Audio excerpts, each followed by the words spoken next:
going to have to address. And you all know why we're here. I mean, we have a new strain of Blight, new to Ireland anyway, but we have the benefits of other people's experience around the continent. So basically what we want to do is try and get everybody, as many people as we possibly could here in a room together to kind of discuss strategies of what we might do to stop the spread of the EU43 across the country. As you know, Steve found something in Oak Park last year, but it's unlikely that's the only strain that's in the country. So in order to try and stop this from spreading and becoming a bigger problem than it already is, and we'll see some of the experiences from Holland especially, we want to try and get as many people into the room here and try to discuss the issue. So we have a couple of speakers here for you today, just to give you an idea of the agenda. So Dr. David Cooke is over in James Hutton. He's coming in on Teams here now in a minute. That's why we have Teams open today. He's going to talk to you about the European population, UK and European populations. Stephen is going to give you a kind of flavour of what we've seen here in Ireland. Geert Kessel here from Wageningen University is going to talk about what they did or didn't do in Holland. I suppose is probably the best way to describe it, and the lessons to learn from that. And Faye Richie then is going to talk about managing resistance, how do we manage resistance in play of life. And finally, Stephen, I'm going to try and look at a programme for Irish growers here to see what a programme in Ireland might look like. It's not a definitive programme, but there are a number of considerations that you need to take account of when you're deciding on a programme here in Ireland in 2024. So without further ado, we're going to bring in David Cooke there. So Stephen's going to just let's let David in here. So David, can you hear us there? You can? I certainly can. So we'll get you to start sharing there, David, if that's okay. Sure.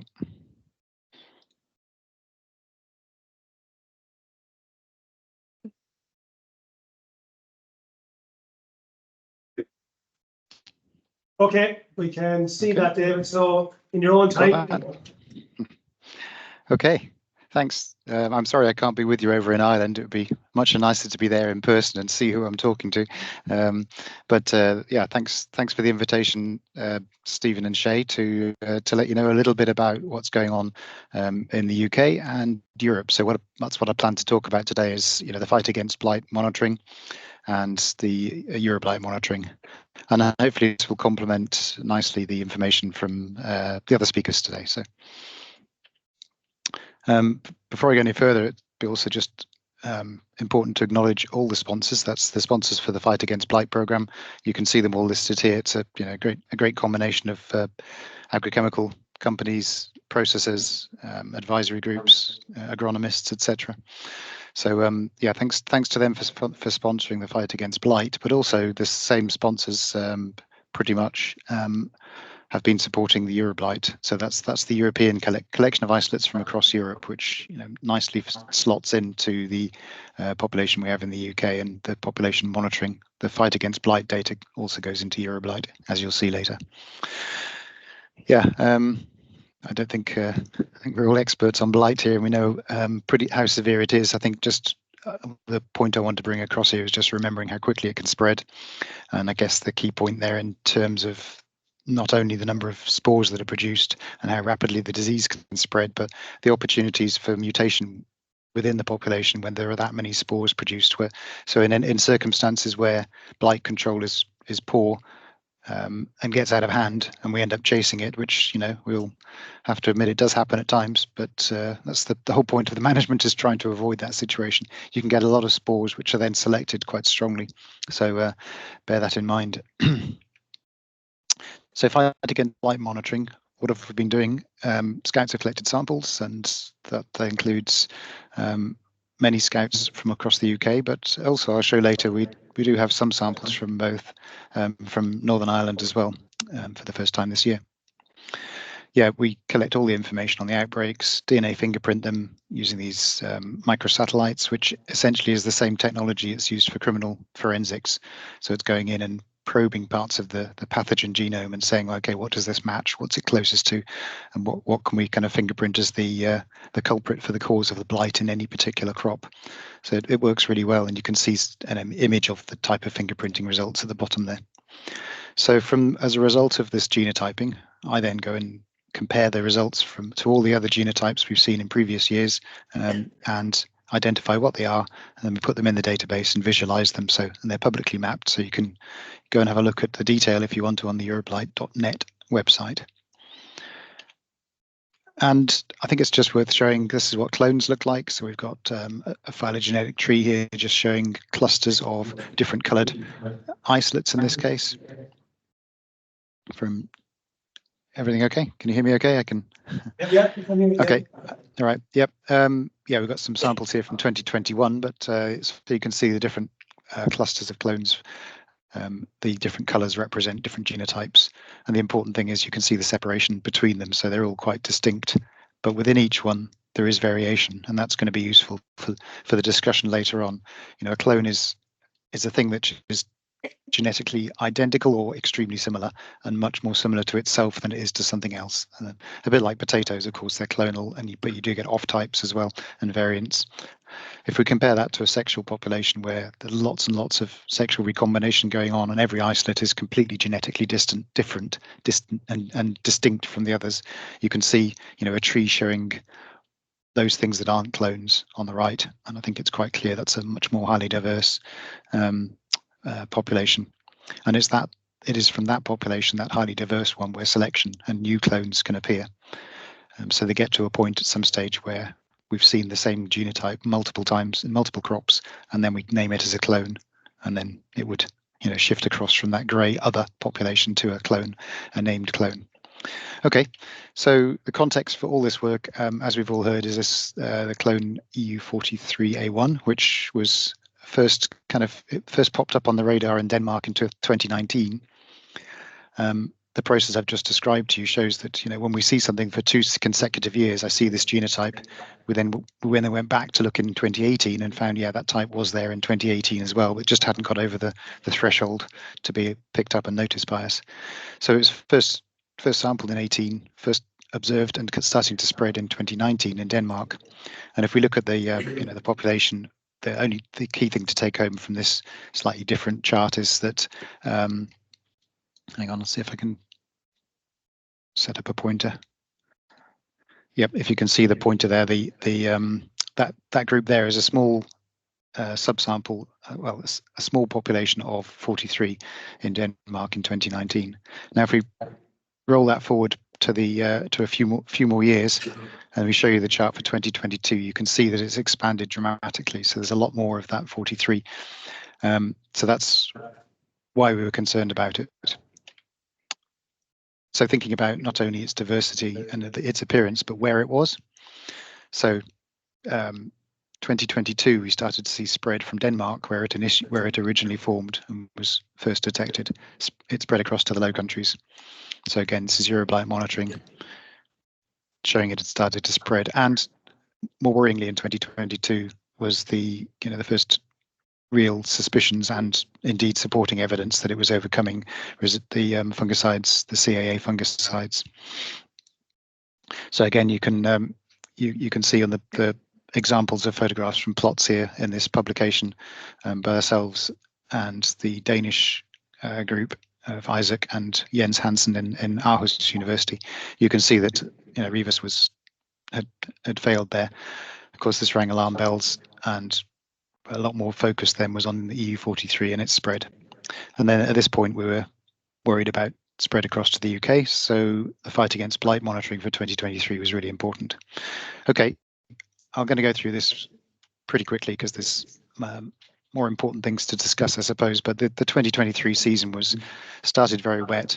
Some samples in Jersey, which were EU36, which reminds us that EU36 is an aggressive strain that's difficult to manage, especially in these wet conditions.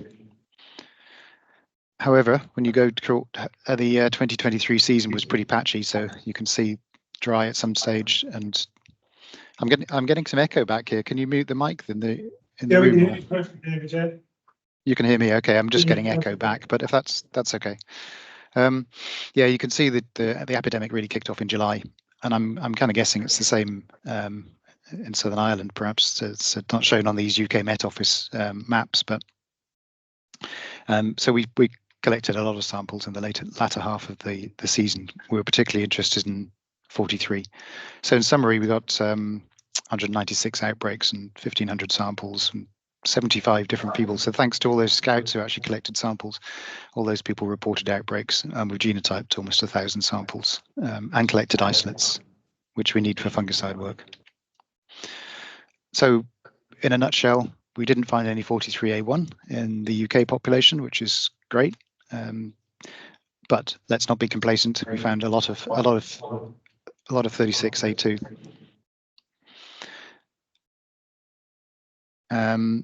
The 52% of that.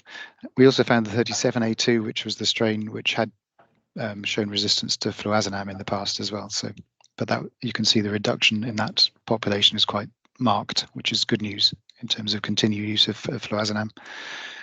A slight uptick in the genotype 13, which, as we know, has associated with metalaxyl resistance. So that's something else to keep an eye on. And we also saw a lot of the 6A1. If we plot that data on a map, I think it's quite interesting. You can see now this is from the data which has gone into Euroblight. You can see in England, there's a lot more 36A2 than there is up in Scotland. The Northern Irish population there, you can see there's 58 isolates from Northern Ireland.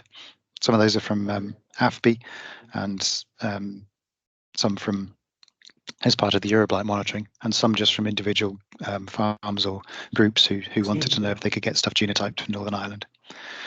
And then lastly, which I won't steal the thunder at all from the Teagasc samples there from Stephen. You'll see there's information there on 58 samples from Ireland as well. Okay, so collectively then what happened across Europe in 2023, and Geert's going to elaborate on this and tell us a lot more about the drivers, but the key point was that the genotype 43A1 increased quite markedly. This chart on the top left here shows you the overall proportion of the different genotypes in all of the European population, apart from the samples from the UK. That's, of course, we're not in Europe anymore, but we are still in Europe, just not in the European Union. Anyway, because the genotype 43 wasn't found in the UK and we had 1,000 samples, I removed that data just to show the European situation for mainland Europe. So you can see there's been a marked increase in 43A1 across the whole area. And if you break that down by country, so in the Netherlands and in Belgium, I think that's even more apparent, the increase. And the other thing to pick up on, again, I'll leave Stephen to explain that in more detail, these two cases in Ireland. And the key thing to say here is this other strain that's picked up in 2023 called EU46. It's closely related to EU43, and it appeared sometime in July in this part of the Netherlands, and we've had some spread. You can see it's sort of moved a little bit to the east over into Germany and almost up to the Danish border there. So that isolate, that new clone, was being a concern as well. And again, I'm going to leave all the discussion on what happened in the Netherlands to Geert to explain. It's great to have the person who's witnessed it firsthand. But blight management, I think it's suffice to say, it was challenging. I won't dwell on this. I won't dwell on this, but it just shows that 46 and 43 are relatively closely related compared to other strains. And it does also just show the variation within clones. Okay. Moving on to some of the fungicide sensitivity testing that we've done. We've done quite a lot of this at the James Hutton up in Dundee in 2023. Some of it was done as part of Fight Against Blight, and other stuff was done in funding by Scottish Government. The methods we've used are detached leaf, so you can see from here this tray, detached leaf assay where we got infection, and you can see the assay is quite clear as to whether you get infection or don't get infection, and we measure the lesion sizes, and then we can get a measure of the efficacy. We've also done some work on leaf discs floating on fungicide solutions as well, in this case for mandipropamid testing. So these are replicated, the standardized FRAC protocols. The important thing is that we calculate EC50 values from these to give us an idea of efficacy, and they're on isolates from that season. So this is not historical isolates from culture collections, they're samples from that year, apart from this case where we've done some Danish isolates from 2022. So I wanted to check the 43 and the 41A1 isolates from Denmark. So I'll rattle through these quickly because this is good news. There's no sensitivity to the fungicides we've tested, or no issues of insensitivity, I should say, to the fungicides we've tested in 2023. So we've got amisulbrom here, and the variation is not significant. And you can see the different clonal lineages and their EC50 values, which are absolutely tiny compared to the field rate, which you see in brackets there. So, we're looking at tiny variations in a sensitive population here for amisulbrom, for propamacarb, and for oxythiopyprolin. More of which we'll come back to later. That's the ingredient in Zorvec. So the key thing is here that isolates of 43A1 and 41A2 from Denmark in 2022 are sensitive to that strain, which is important.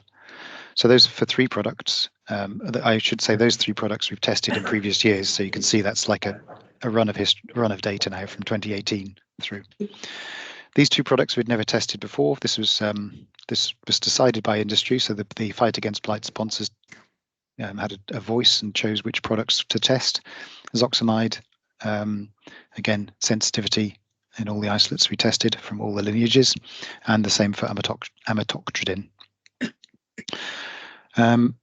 We also did some other testing. In summary, the no shifts in sensitivity, some variation. EC50s are very low.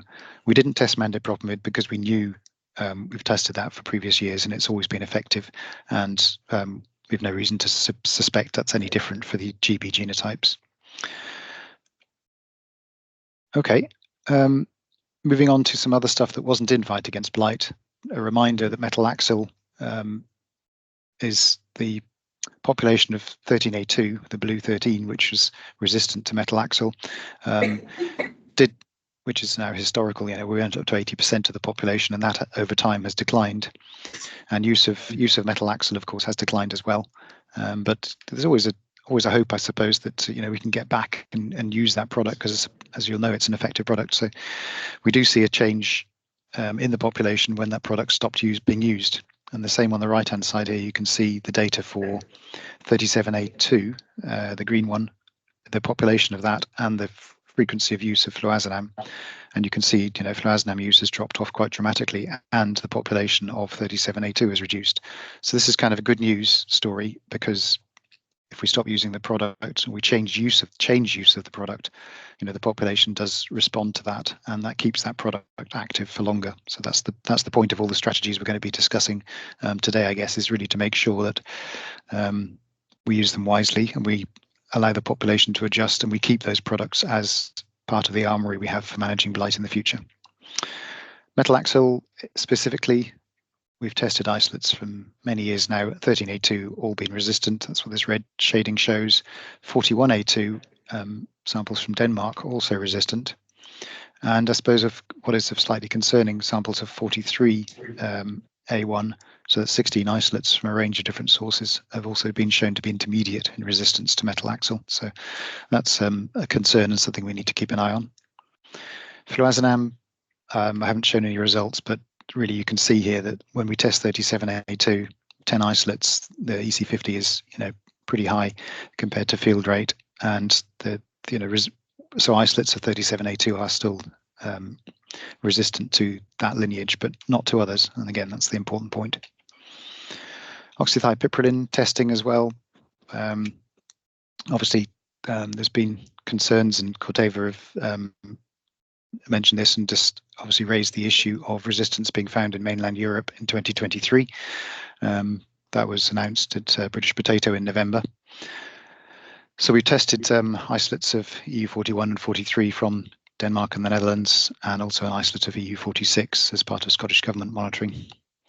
And this isn't new data. I think this has been shown now for a while, but what we show here is oxythiopyprolin. Everything else is sensitive, and the only and also the 43A1 from Denmark and the 41A2 isolates from Denmark are sensitive.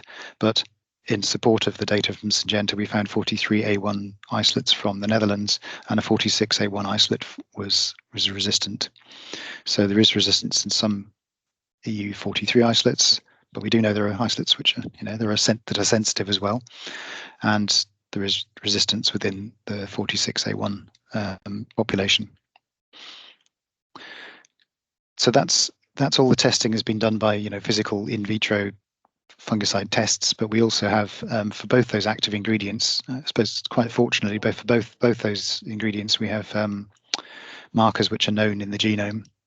So oxythiopiprolin and mandipropamid resistance, the features are known. So what this graph shows you is the examples of resistant and sensitive isolates.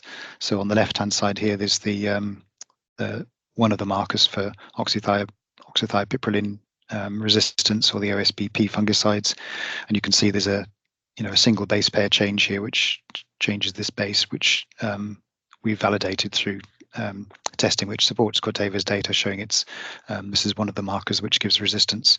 And the same on the right hand side there, that's also a marker for the CAA resistance. It's in the cellulose synthase A3 gene, and that marker, that single base pair change, confers resistance. So the good news about this is that means that we can test samples from DNA only.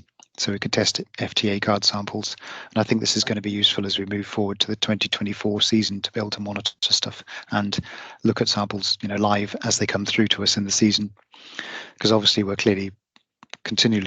still worried about where we're going with EU43 in GB, and of course, in the context of today's meeting, I guess you're going to be concerned about what strains are in Ireland and what the implications are. So we want to thank Wageningen, Geert, who's there with you today, and Trudy for sending samples from Wageningen, and Jens and Isaac for sending us samples from Denmark. Without European and international collaboration, we wouldn't have this information to support the UK and the British Isles sampling effort. Okay, so I'm going to move on just to some conclusions. I think, and I hope I've shown to you that knowledge on the evolving population is really important, and there's more details to come through this and many other meetings.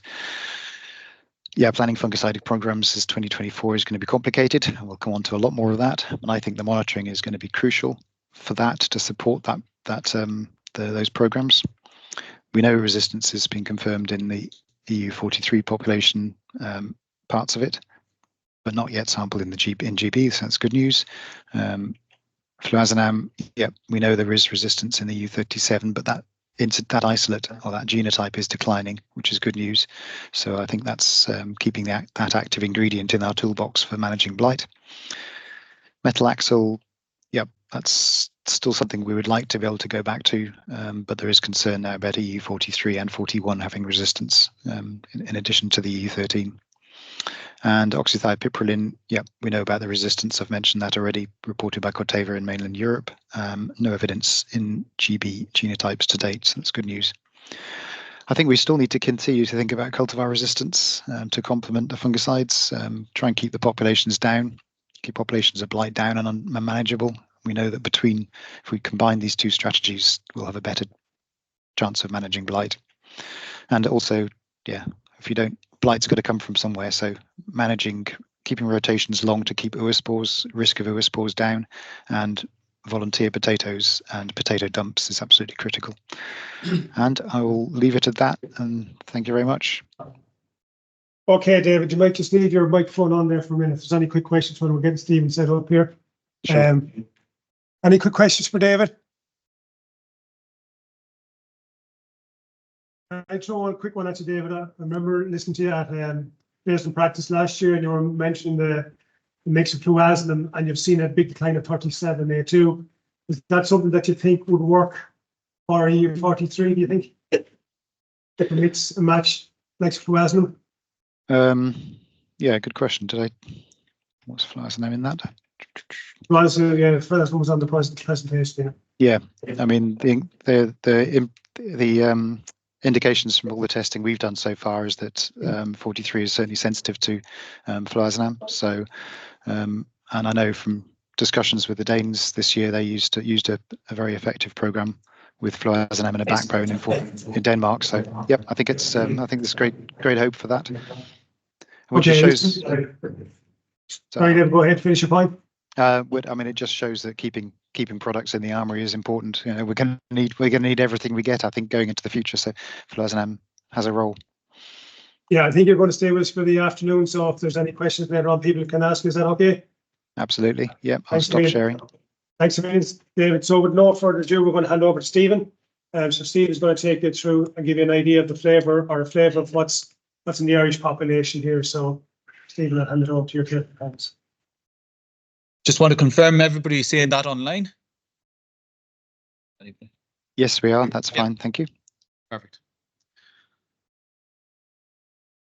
Okay, so this is just going to be a very quick follow-up, I suppose, on David's. Just turn that way.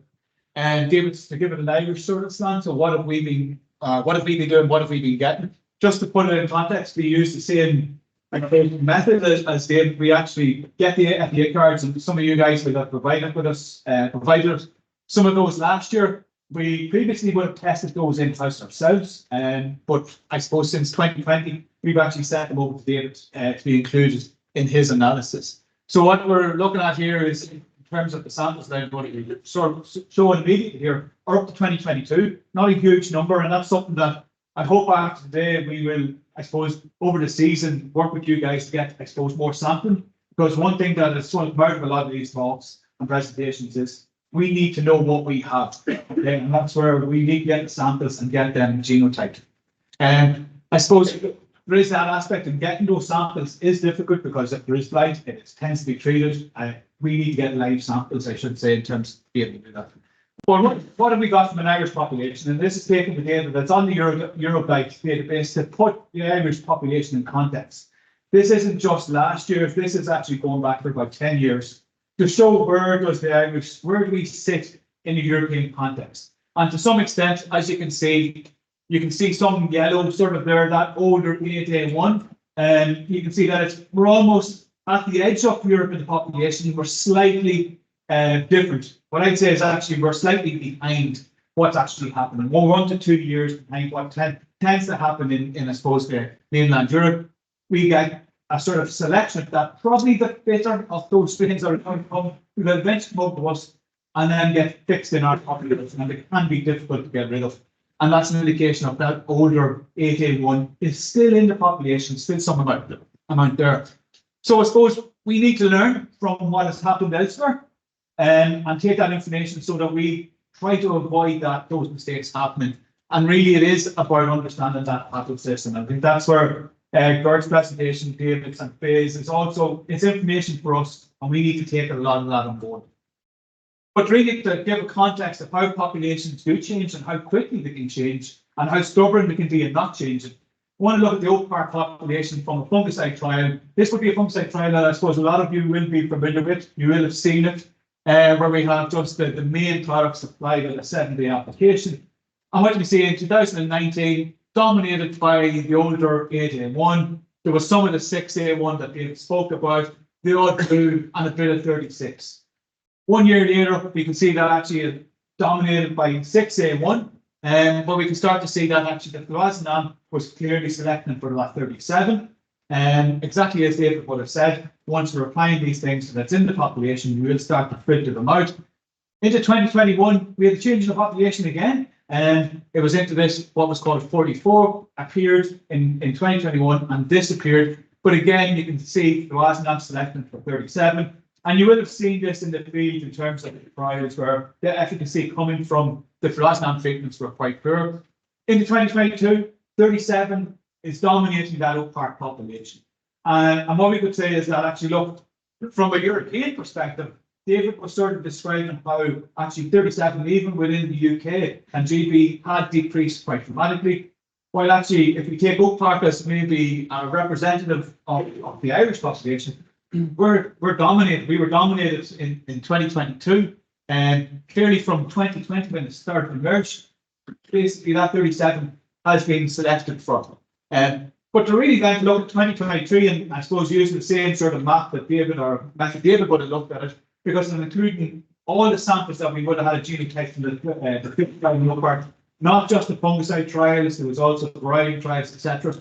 You can see that we were dominated again with this green, which is your 37, so the fluoxetine resistant strain, the peachy third of colour, which was the 36. But as David mentioned, we picked up a single isolate of 43. We were able to confirm that actually that 43 has that mutation that is causing CA resistance.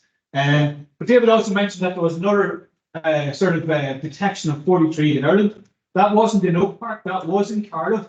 And it was actually just, it's one sample or one site, but it's actually four lesions. So there's 4 actual individual isolates there. So we're taking this that actually, these were detected at the end of the season. And where exactly they came from an Oak Park perspective, we'd be quite confident because we've sampled an awful lot that actually that came in from somewhere else. So it wasn't that it was on site the whole season long, that came in. So it gives an idea that actually that this is in the country is what we would be sort of saying. It is there, and it is something that we really do need to be aware of. And I think it's within that context that I suppose that the meeting is happening today, but also the presentations that we're having. So it's really within that. What we say, yes, we can confirm the mutation for CA resistance. In terms of when we look at that thiopypline or Zolgart resistance, we don't see those markers for resistance in it. However, that is an indication that actually these things are getting into the country, and actually we need to be looking and we need to be taking those messages from elsewhere. What's out there? Well, what is the messages? What led to those, I suppose, changes in the population? And I think that's where Geert is up next to give us an overview of where, I suppose, the situation was in the Netherlands last year and how maybe they go forward. Yeah. Yeah. That's an interesting. Yeah. No, I'm not. So leave it, and if anybody has any questions, look, we'll be going through everything later on, I suppose. But stop sharing now. We try to explain what happened. I think we have a pretty good idea of what happened. Hopefully, I can bring that message across so we can then avoid silly things, actually, against the video. And to avoid a nice headache. Okay, I want to start with the life cycle. Sorry, I could just stand there and I'll hear you better for there. That's okay. That's with you. All right. After he's stuck in place.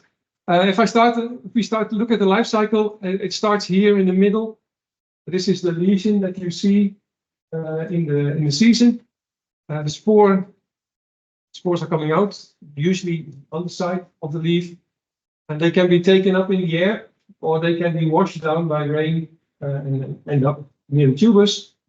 When they land, say on another potato somewhere else, they germinate, and they have 2 options for that. And the option they choose depends on the temperature, and then infect another potato plant. And this cycle goes round and round in the summer. And when I was a student, this took about 7 to 10 days, one cycle. Nowadays, it's somewhere in between 2 and 5. So it's much, much faster than it used to be.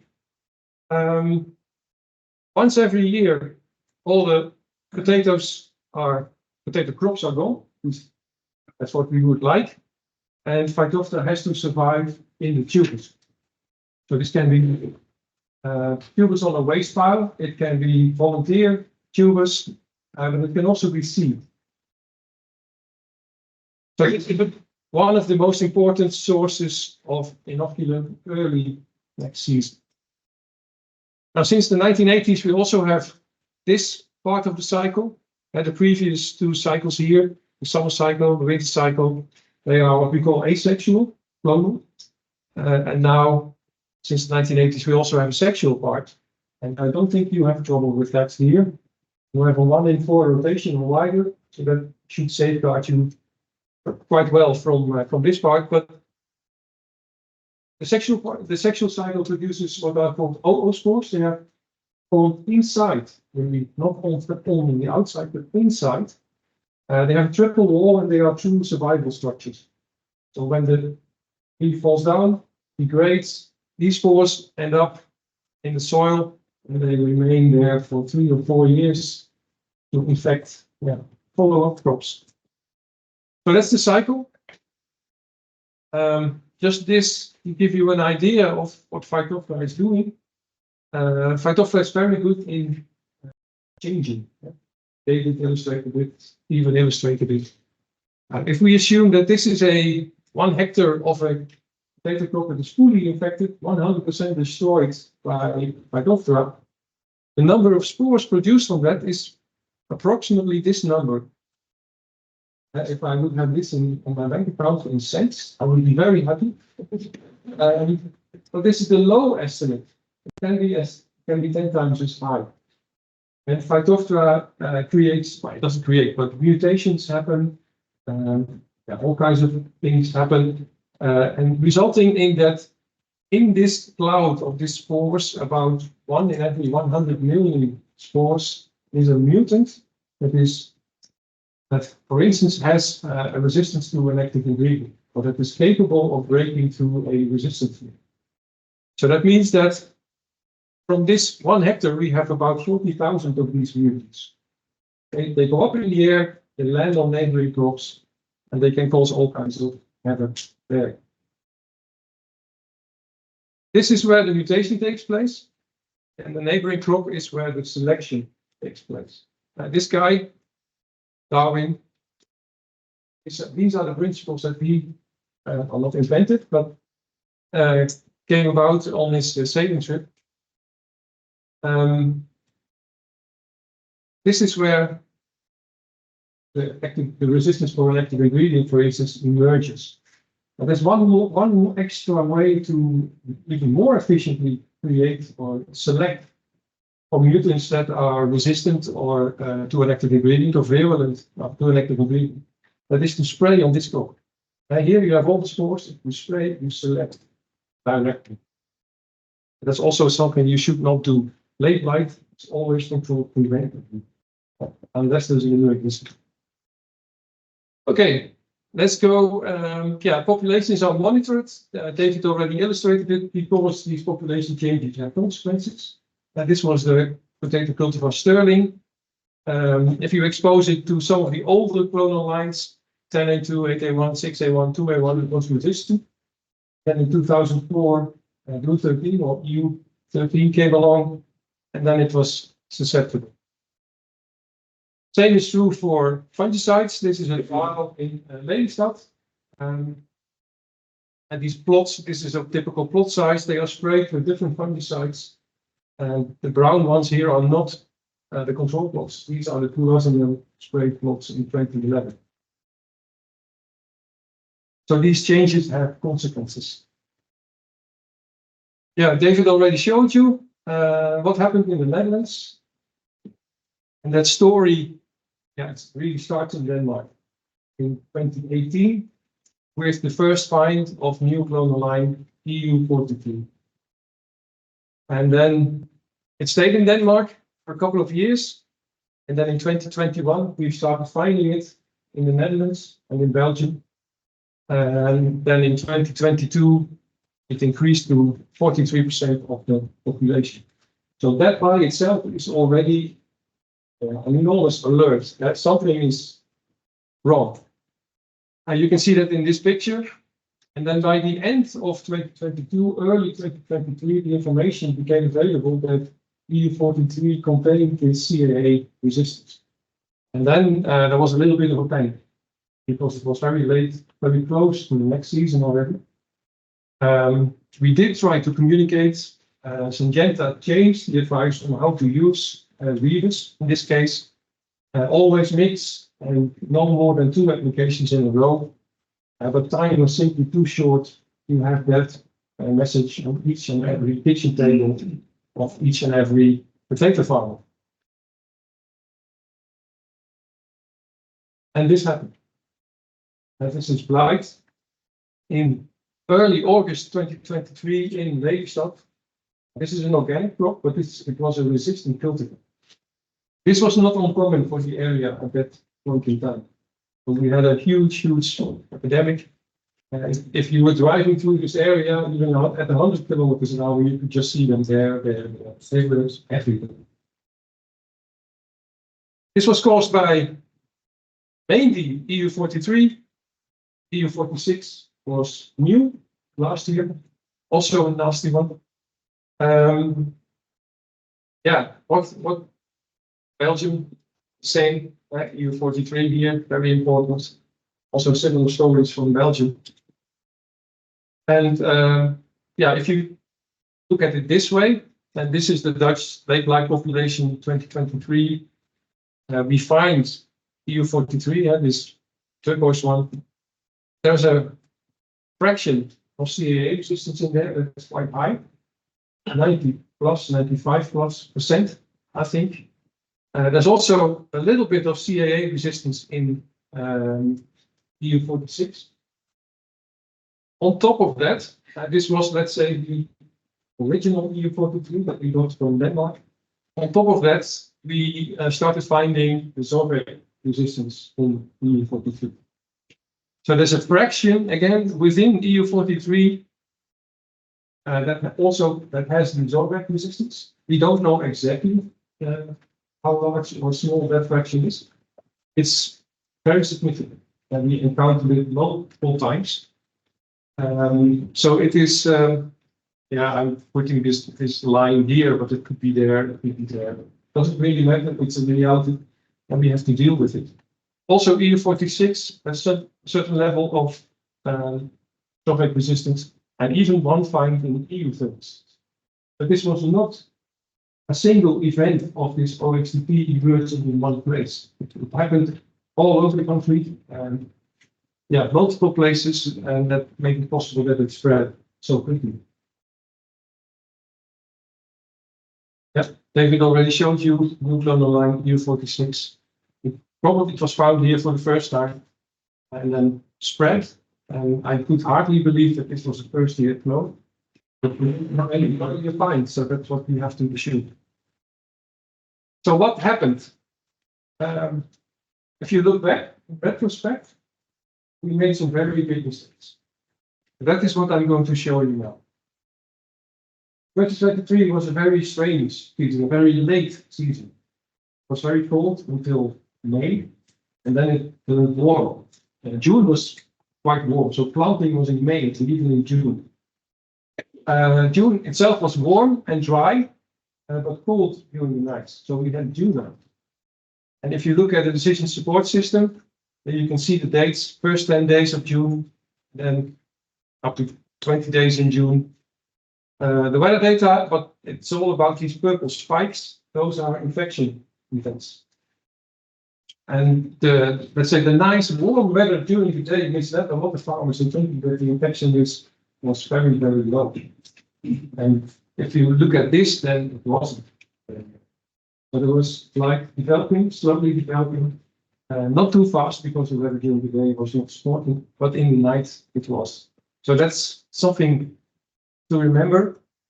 Then when you analyze these problem fields, let's say there is a pattern in the spray schedules. Remember that the advice was to always mix reavers, not more than 2 sprays in a row. Well, that was not picked up very well. So here we have 1, 2, 3 reavers applications. So what happens then is that you kill all blight except for EU43. So you are very effectively selecting for EU43. Then here they follow up with Zorvec plus Pachinko. So Zorvec plus Fungicide. Zorvec, 15 grams per hectare, is a 10-day protection period. And the Pachinko here is a 0.3 liter. 0.5 liter is a 7-day protection period. The 0.3 liter is less. So let's say the second half of the spray interval, Zorvec was alone against EU43. And that was the Achilles heel of Zorvec. And we knew that. It was well published by Corteva. This was its weak point. So then this was done 3 times. And then we follow up here with Infinito, Cursate. These are stopping sprays. And so that's where the problem emerged. Another schedule, similar story. Here we have the first application, Revis, solo, even a reduced dose rate. I have no idea why this happened, but that's what they did. And then they followed up with Zorvec and Davia. And Davia half is also a CAA. So this one selects for EU43, then you apply Zorvec plus CAA. CAA half doesn't work again. OSTP, so oxypiperine solo against EU43. So now we have, and here it also ends with an eradicant or a stopping spray. So there were also big problems. Third week of July. See what the next was. So it's a combination of circumstances. Weather conditions were underestimated in June. June nights, nice weather during the day. Beavers was used solo in June, and this was the emergence phase, fast growth phase. So there was an early selection of CAA resistant EU43. And then the follow-up sprays, they kind of exposed oxypiperine to EU43 without any support.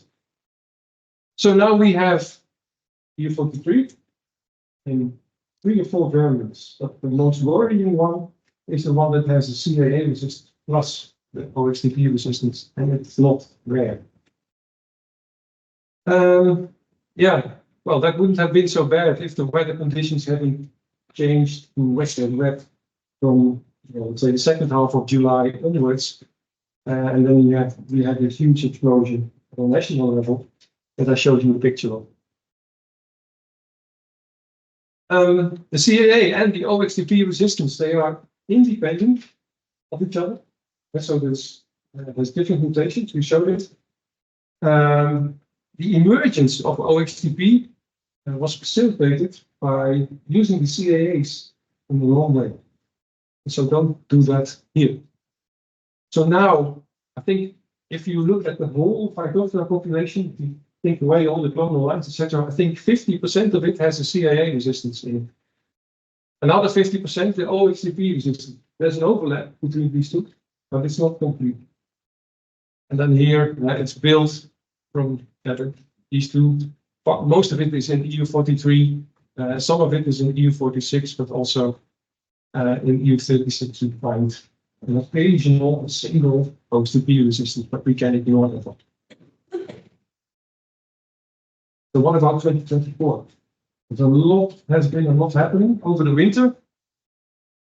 One of them was the reports from Denmark. And sometimes we call each other, and then I say, we have these Blight problems in the Netherlands. And then in August it was, and then our Danish colleague said, no, Blight's not that bad here. And at first I thought this is the weather. But an analysis showed that the weather in Denmark was much, much wetter than the weather in the Netherlands. So it was not the weather, it was something else. So they were doing something right. And that is embedded in this spray schedule that was published before the 2023 growing season. So David already said it quickly, I think. What they advised was to use a fluoxetine backbone with alternating partners. And here, there. Well, they do not have the number of fungicides available that we have. So this is more or less the best they could do with what they had available. I think that the selection pressure here on fluoxetine is way, way too high. And so we should do a better job by alternating a little bit more than this. But this is the first thing that we could change. Instead of the old spray schedules where we use the blocks, 3 times Rebus, 3 times Zorvec, and then Finito and then Redland, they're going out the window, and we are going this direction. Then, over the winter, a task force Phytophthora was established. The whole production chain was involved, and maybe you will recognize some of the names.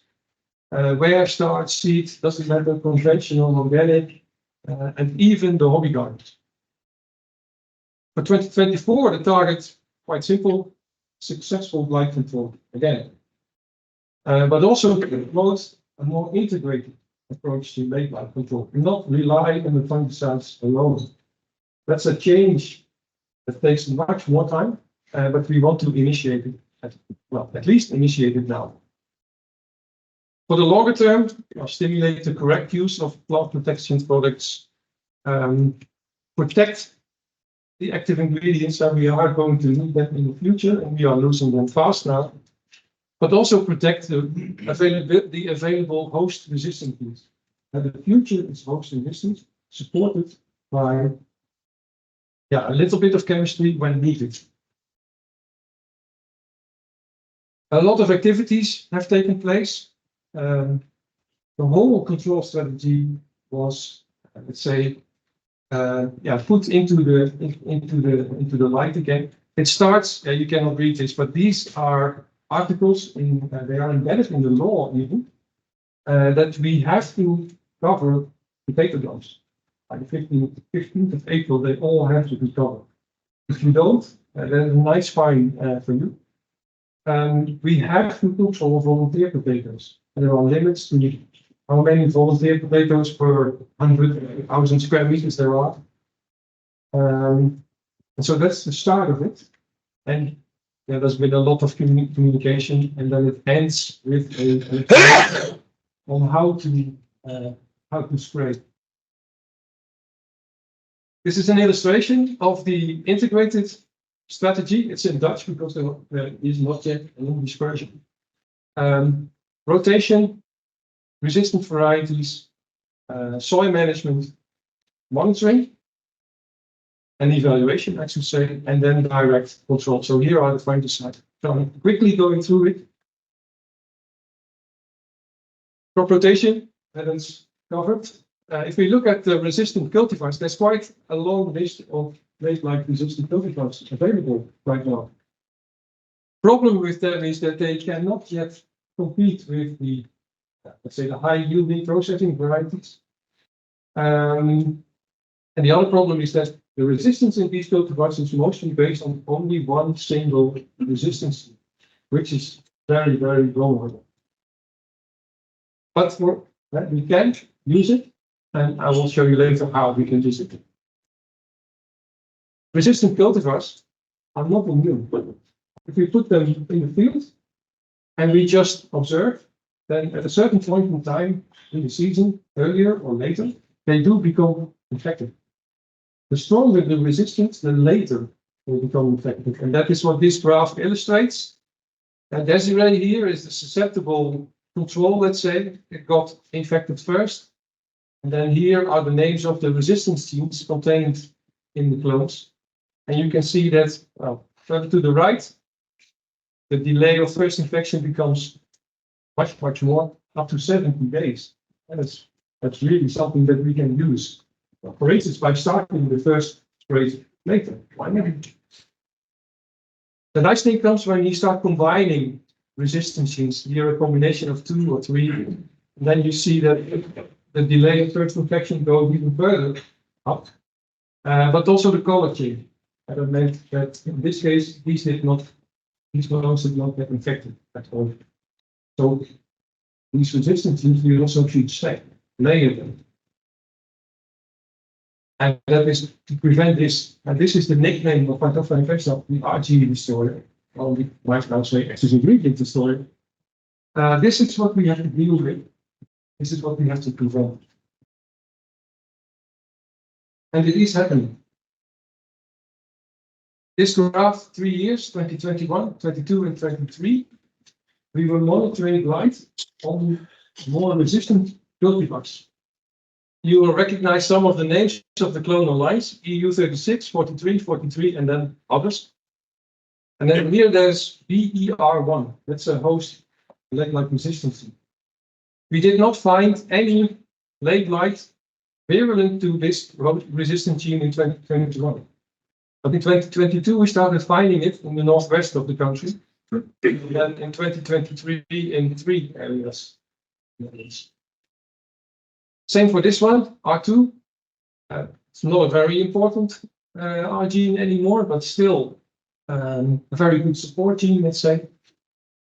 Not in 2021, but in 2022, we did find it. And then 2023, again, in 3 areas. This one is worse. This one has a virulence to 2 different resistant genes.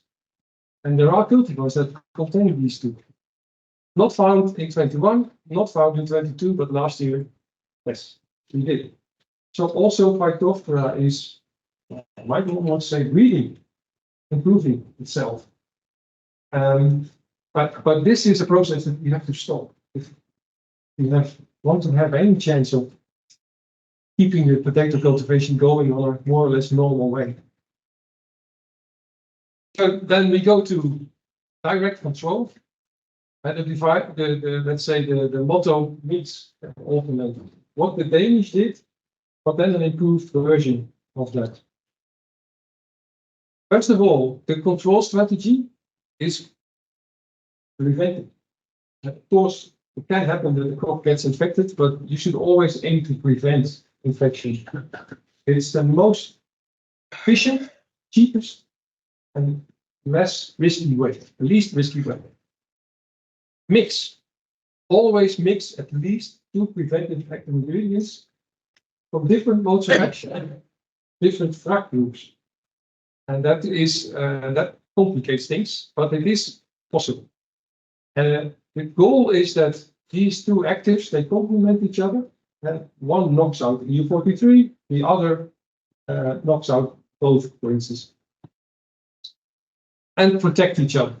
And remember that the Zofag resistance emerged because we were not able to protect the active ingredient of satiricate. Preventive and add a curative active ingredient when necessary. So this could be cyanoxanil, the pomegranate. Alternate, and the follow-up spray is something completely different. But if you have 2 frag groups in the first spray, the second spray is 2 different frag groups. That's for the benefits. When you look at it like this is where we came from. This is the block schedule. 4 applications of the same fungicide, followed by 3 applications of another one, 2 of another one, and then the last 4 or 5, it could be random. This is where we came from.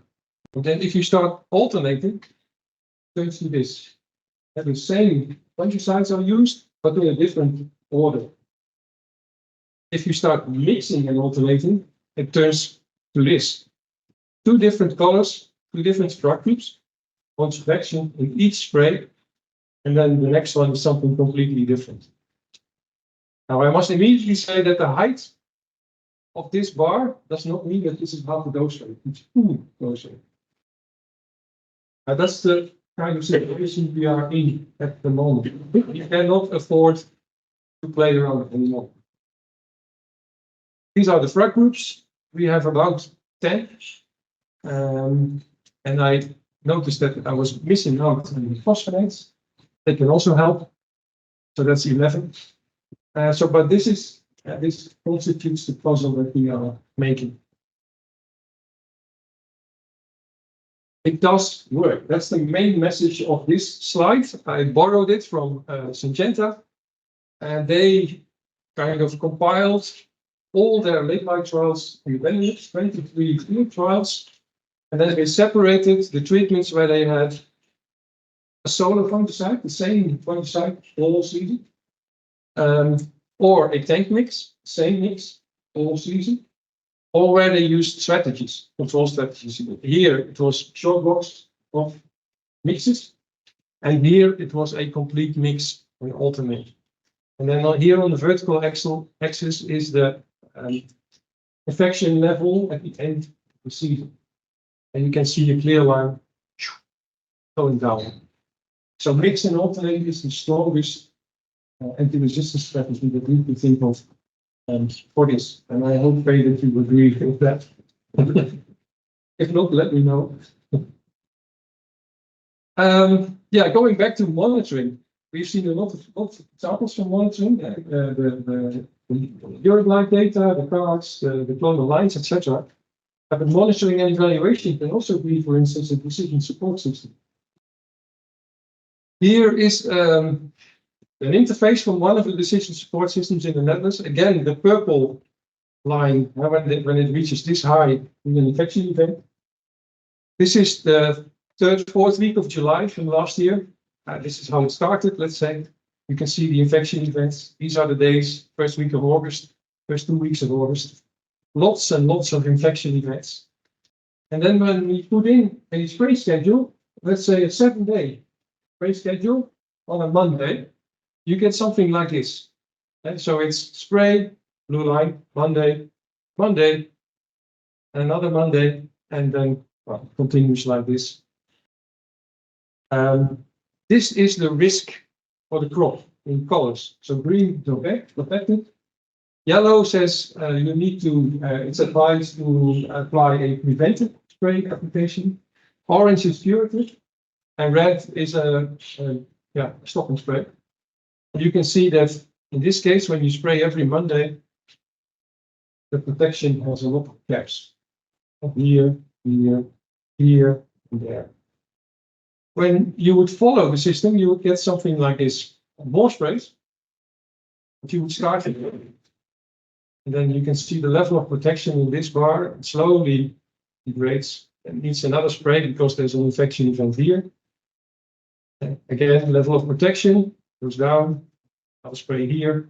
So then you do succeed in making this bar green all the time. But this is a better spray schedule because the spray timing is better. And you combine all that, and this was done already some time ago. These are the combined results of 5 field experiments, 3 here in Ireland, in Chicago, and 2 in the Netherlands. Same trial, 3 years in a row. We were growing a susceptible, late blight susceptible variety called Desiree, a conventional late blight resistant variety called Sapomira. Most of you have heard of it. And we also had a resistant version of the Desiree. So we put in late blight resistance chip. So this is a GMO. Then on top of that, we had what we call conventional late blight control, conventional sprays, weekly sprays. Or here it says IPM 2.0. That's what we call an integrated control system. We try to reduce the sprays as much as we could. And then on this axis is the environmental burden in points.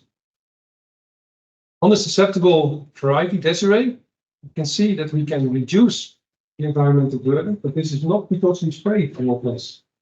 We selected different fungicides. That was possible at that time. I think we sprayed 1 time less than on this schedule, but the environmental impact was much lower. The real difference comes when you start using these resistant potatoes. And then we laid the first spray of the season, way to the back. And then we started preventive sprays just before there was an infection risk to this resistant crop. And then we could, in this case, it was only, I think on average, the last 3 sprays of the season. At this moment, I think we have to start earlier, but you can see what this combination of both resistance and a little bit of spraying can do. So some conclusions. Potato late blight in the Netherlands last year was completely out of hand. And the Dutch spray strategy gave a lot of problems. The Danish strategy was okay. We are losing control tools, active ingredients, and resistance tools. And those are the tools we need for the future. We cannot afford to lose them. Integrated control strategies. That is where we need to go. Because I am convinced that if we continue like this, grow susceptible crops and rely on spraying alone, we will not win in the end. Phytophthora will win. It's overcoming these active ingredients one by one, and then Brussels will be the best. Host resistance, the same. And we cannot grow resistant cultivars without additional protection. Phytophthora will win. Brussels doesn't do anything about this, but Phytophthora is more than enough. So we need this integrated strategy. It's just that we need to protect the tools that we need to implement.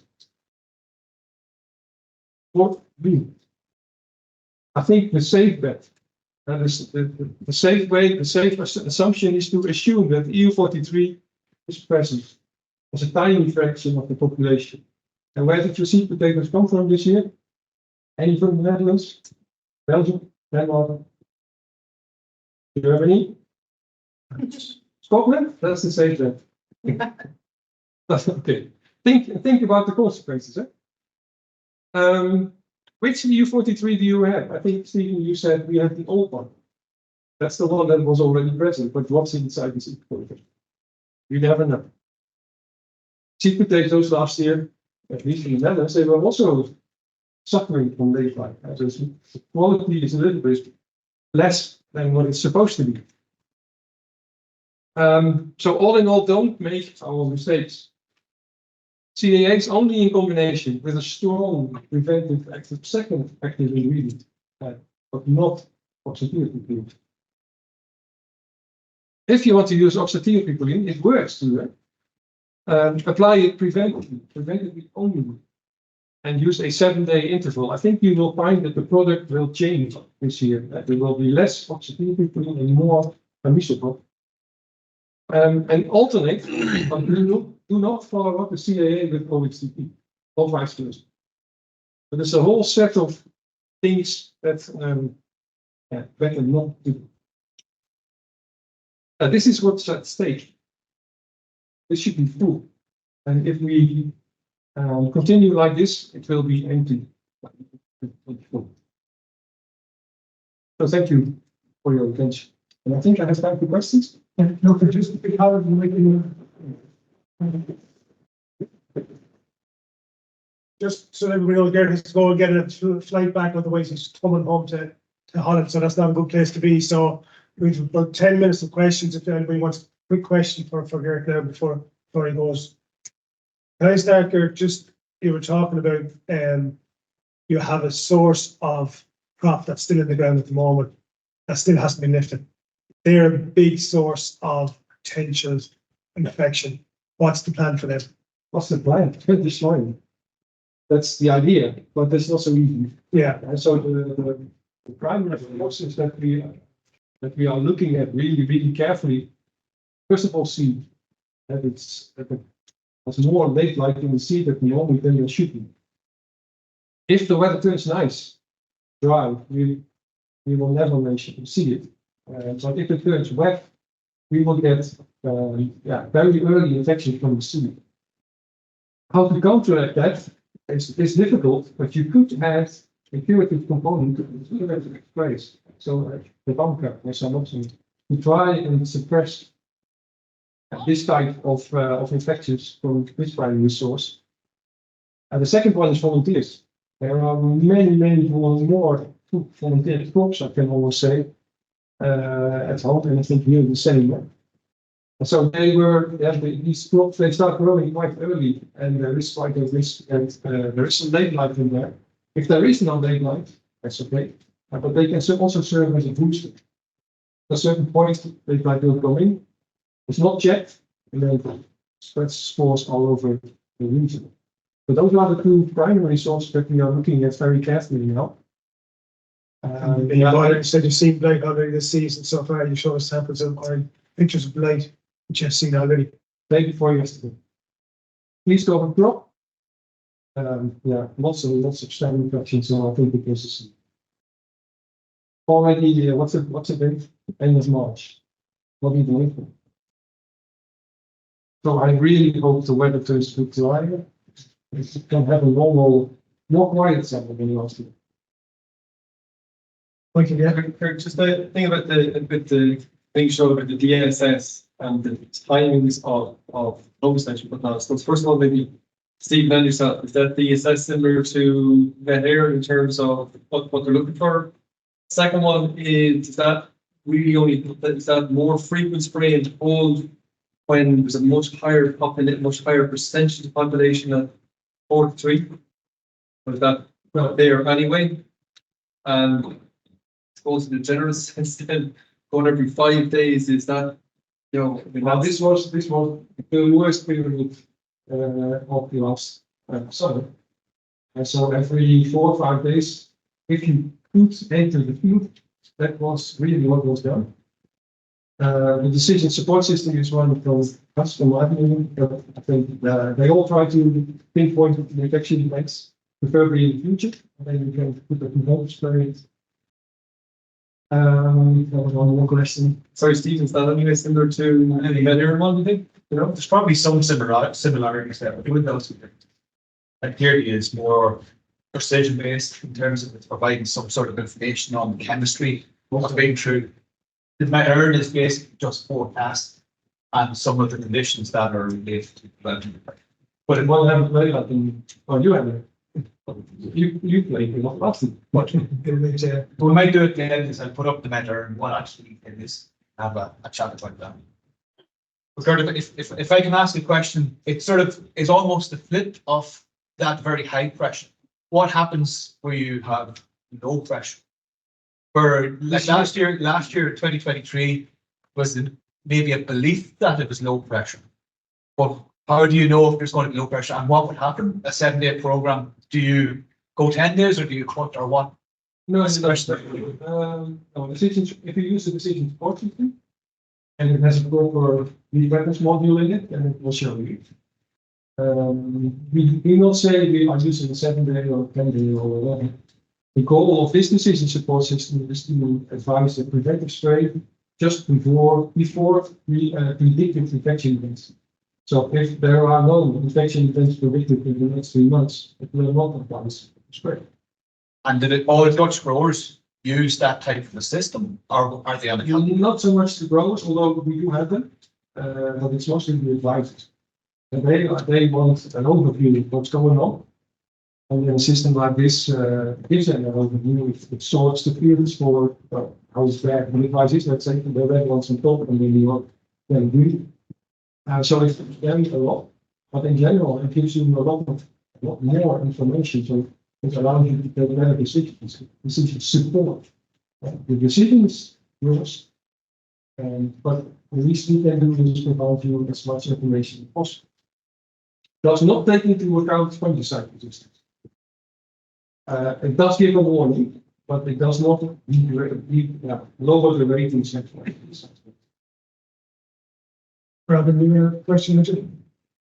Just wondering how much the increase in rate of resistance that you're seeing there, how much has been obviously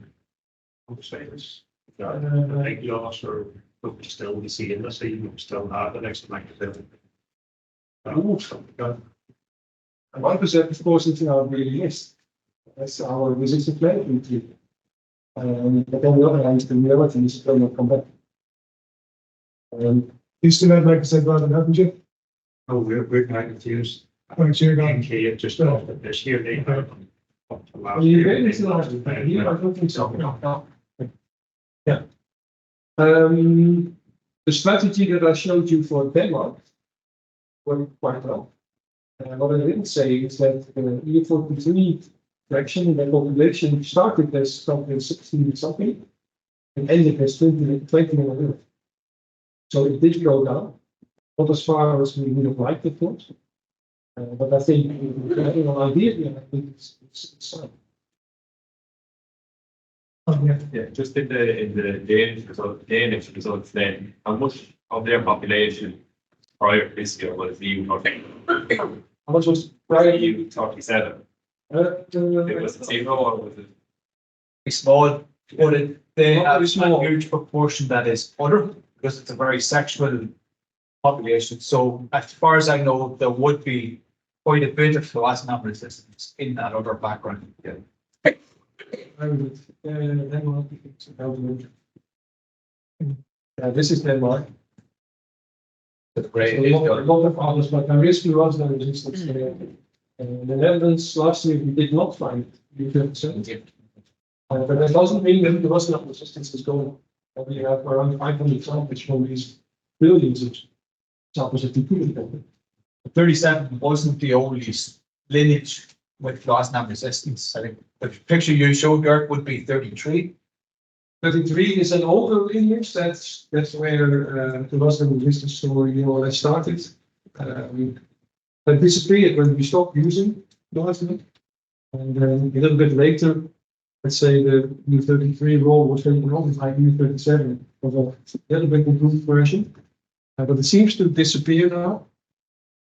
But still, we have to be careful. Also, with fluorescent, if we start using it as a backbone, then yeah, we run the risk that we promote EU37.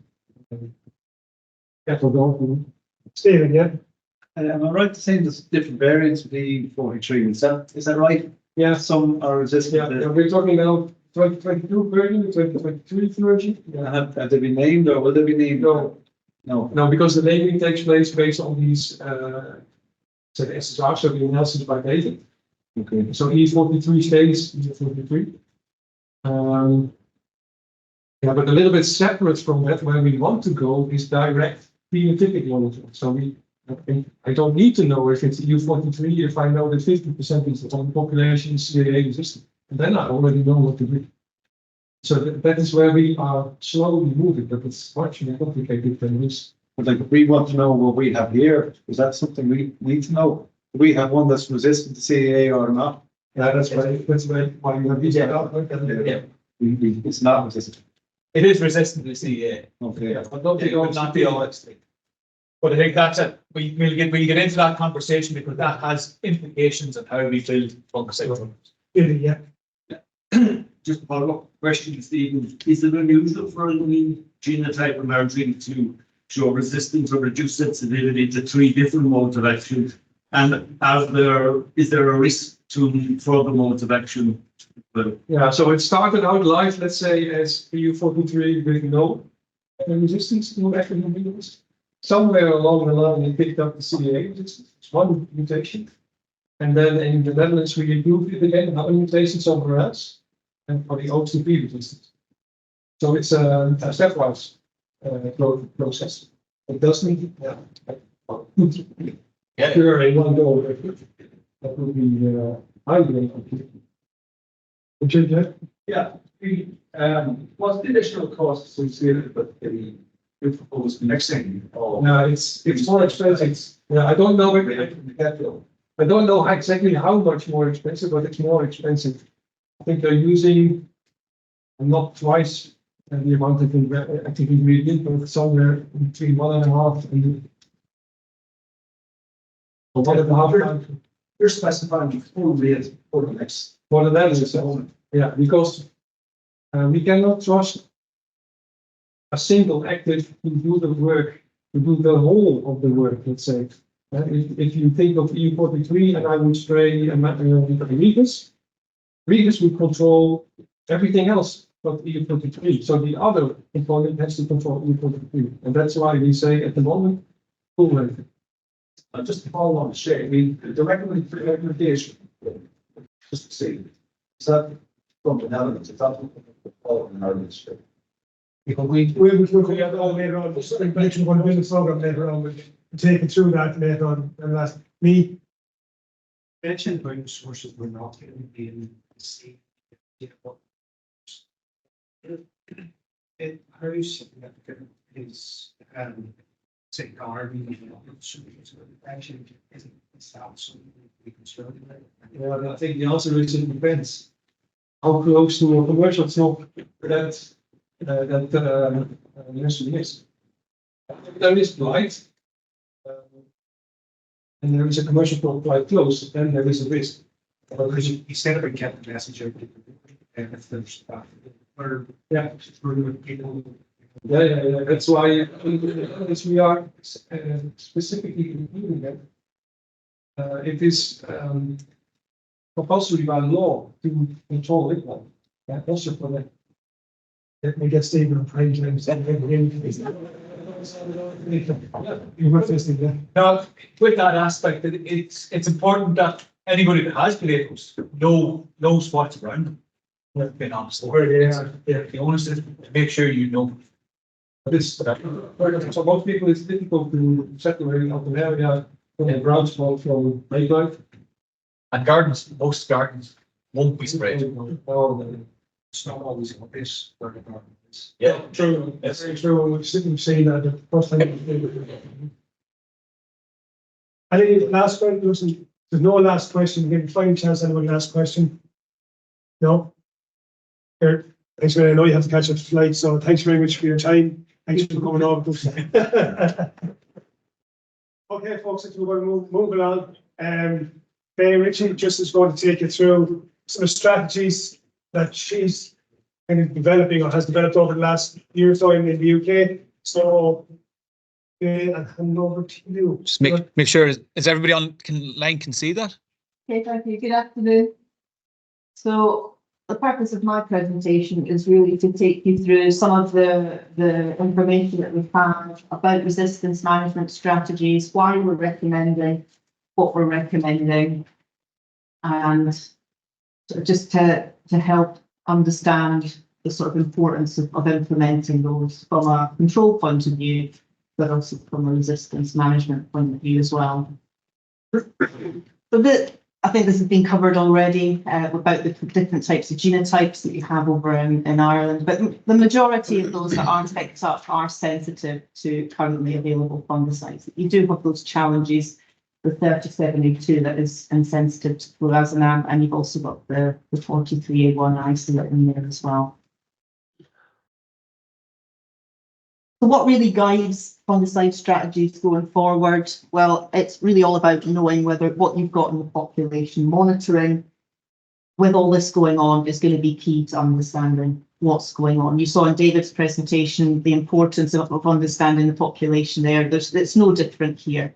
Because we've got this resistance out there, we need to understand what it is. And I think over time, integrated disease management strategies will become more important. We've seen resistance develop to 3 different modes of action in the last 15 years. Before that, we had metalaxyl, which was back in the 1980s. So the only thing this process is doing is speeding up. But of course, there's challenges around implementing sort of integrated disease management strategies, bringing in new varieties, and there's other crop protection priorities as well, such as PCN, that might influence the kind of varieties that are being selected. So there is a challenge around that. But long term, I think it will become more important. So what is a good resistance management strategy? Well, it's effective disease control whilst also slowing down the selection for strains that have decreased sensitivity to fungicides. So we're not looking at one without the other. We're looking at disease control and resistance management together, because one is just as important as the other. But it's a balance as well.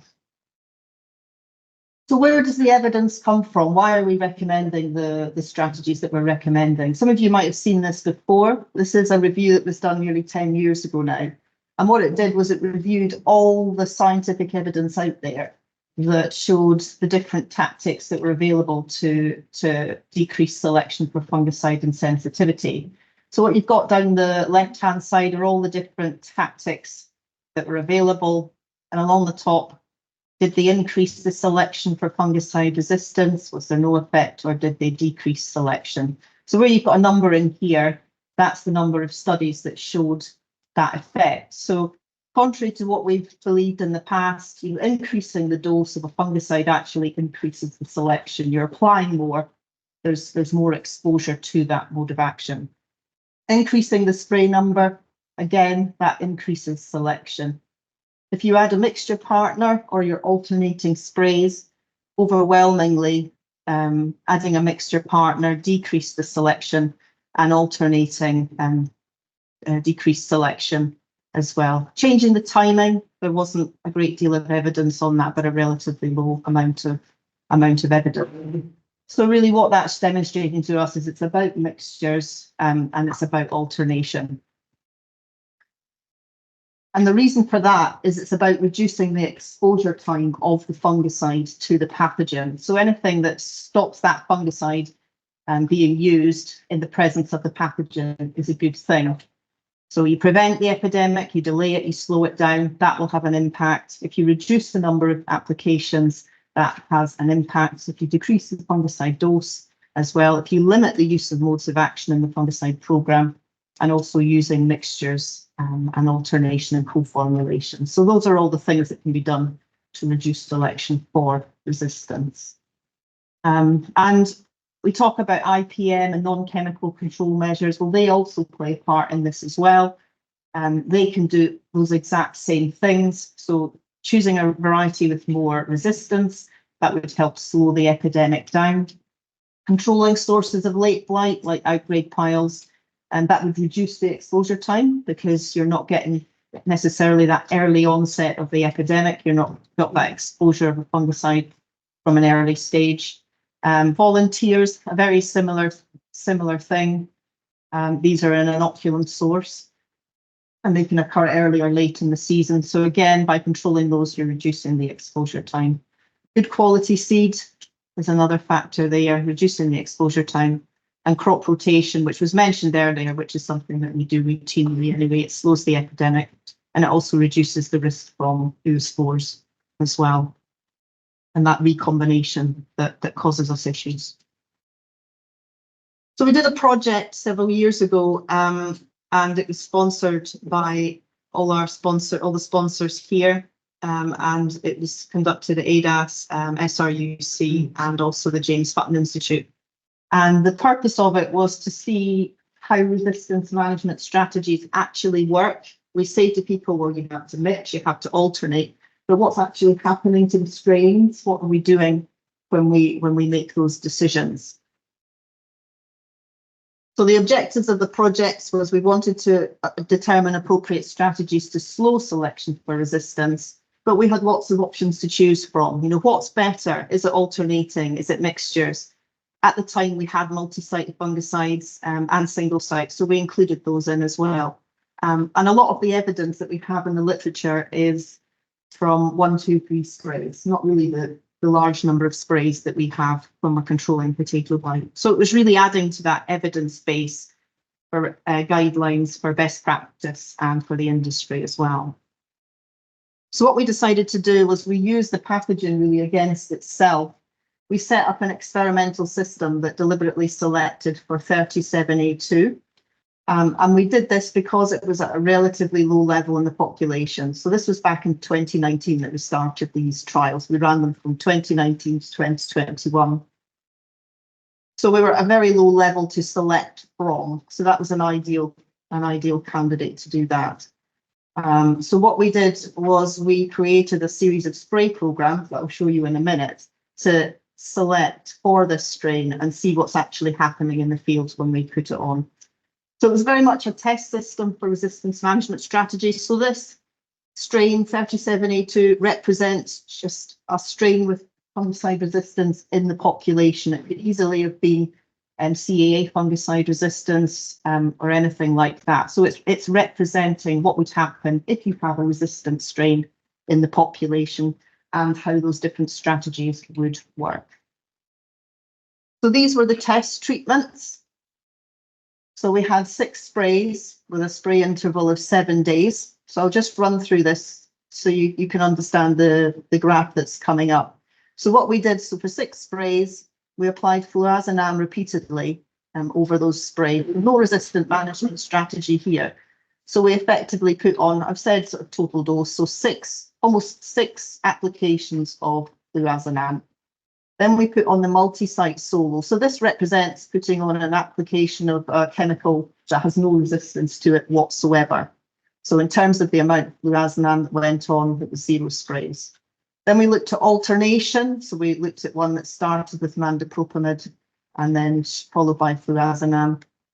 And that was effectively 3 sprays of fluazanam. We looked at it the other way round. Does that make a difference? And then we looked at blocking as well. So the 3 applications here and then 3 of a different mode of action. Again, these all had the same amount of fluazanam. And then we looked at a few other things as well. We wanted to see whether if you did reduce the dose, if that did decrease selection or increase selection. So this was interesting, probably more from an academic point of view, but perhaps going forward will become more important. But you can see total dose, that was the equivalent of the amount of fluazanam that had gone on here. The standard mixture, so this was the fluazanam with a mixture partner. So it's effectively this treatment, and all we've done is add a mixture partner in. You know, what happens if you just mix? And we did that for the solo, and we also did that for the multi-site as well, because at the time we had the multi-sites.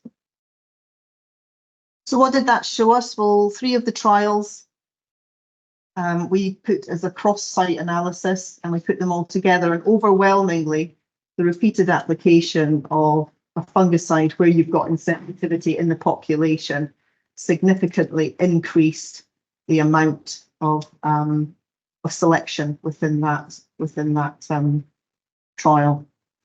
Where you had no resistance at all, to a particular mode of action, it was very, very low. So that just shows you the difference between those. So where you had the different strategies, there was still selection, but at a far lower level, and they were statistically significantly better. So where you used alternation, it didn't matter what order you put them in. For blocking, it was a similar thing. It didn't matter, but there's more to this than just resistance management, which we'll mention in a minute. And the half dose mixture and the full dose mixture, in terms of selection, there were no differences there. So that was fluazanam on its own, and simply adding a mixture partner here. That's what this one was, the same treatment, but with the mandipropamid. Just demonstrates how powerful mixing is when it comes to resistance management. So the other side, so this is just the data. We were able to combine it all, but effectively, yeah, all these strategies had an effect on resistance management. But it's not just about resistance management, it's about the effectiveness of that fungicide program as well. And I think the next set of photographs, I think some of you will have seen that, the trial that they had at Oak Park, which did exactly the same trial, but looked at the sort of the effectiveness of the different programs. So on the left here, we've got the full rate mixture, and this is on the left throughout the next set of slides. So this was the full rate mixture versus the half rate mixture. So control looked good. Then we've got the full rate mixture versus strict alternation. Again, looked effective in terms of the level of control. Switching the sprays around, so strict alternation just means one mode of action, and then at the next spray you change to a different mode of action, and then the next spray is a different mode of action. That's what that means. And then you've got the multi-site mixture. Again, looks very good. And then this is on to the blocks. And this is where the sort of effectiveness or efficacy thing comes in when it comes to resistance management strategies. You know, where you had good control early on, you could see that there was starting to see a breakdown in terms of the effectiveness of the products with the Blight blocks. But certainly, you know, where you had a resistant strain and you were using blocking, you just weren't getting that effective control at all. And then that was the solo application on its own. So very different results here. And this just demonstrates what would happen if you used those strategies from an efficacy point of view. So the conclusions from the project, really the repeated sequential application of a single site mode of action over the multiple sprays does result in selection for fungicide and sensitivity if a strain is there. And as I said, this represents not just fluazanam, this is what would happen with any strain that would be there. All of the resistance management strategies we tested significantly decreased selection, but we need to consider the impact on control as well. And it was clear that blocks were not effective. And I think we saw that with Geert's presentation as well. So what do we recommend for good resistance management and effective control? Well, you need to use robust mixtures. So the mixture partner should really provide late blight control on its own. Using alternation throughout the program is really important, and that would also include alternating mixtures. So looking forward to 2024, how do we sort of balance the risk from new strains and use effective fungicide programs? So the first question is, what do you have available? So you've got 9 modes of action for late blight control. It sounds like a lot, but we had a lot more a few years ago. And of course, we've got the issues around resistance with some of them. Certainly the CAA fungicides have always been very popular co-formulation mixture partners, especially when we were starting to lose mancozeb. And what we've come across certainly is that some products are registered, but they're not available. So, you know, there are decisions being made about products, perhaps not to use them anymore as well. So these are all sort of issues for us. You've got some fluazanam and sensitivity or resistance, and you've also got this strain here as well. So the Fungicide Resistance Action Group, which creates guidelines for Great Britain and Northern Ireland for fungicide use, they're in the process of being updated, and they should be available in April. We're just in the final stages of those, and these are the guidelines that they recommend. So it's about starting spray programs promptly. So you're in relation to weather-based risk or whether you've got decision support systems. Maximise the coverage, optimise your applications, use the right nozzles and water volumes. Use appropriate spray intervals. The recommendation is moving now to a maximum of 7 days. And avoid those eradicant treatments. Don't let blight in the crop and consider burning off instead of using more fungicide. And you've also got the tuber blight risk that comes when you've got blight in the crop too. And using fungicides right till the end of the season. And as we mentioned before, IPM strategies, long rotations, managing groundkeepers, that'll help keep the disease in check, but also minimise the risk of getting those additional fungicide genotypes being produced. In terms of fungicides, the recommendations go as follows. So know the FRAC mode of action groups that you have for your products available. So I've got a few slides on that after this. Use a range of mode of action throughout the fungicide programme. We've got evidence from various sources, whether it's trials, over trials analysis, or those experiments that we did, that mixtures and alternation are really important as part of that programme. And also selecting an effective mixture partner at an effective dose. Overall, a strict alternation strategy is recommended where you're switching to different modes of action for every application. And if you do have resistance reported for a particular mode of action, then mixtures containing that mode of action should be applied in strict alternation. So we'll probably be doing a lot more of that this year because of the strains that we've got present. So according to the database of registered products, there are 9 modes of action available for late blight control. And these are the FRAC codes down here. So I've just listed them for you. You've got the QIIs, and these are the CEA fungicides. So you've got a range of options, but the question is, how do you use them over 13, 14, 15 sprays?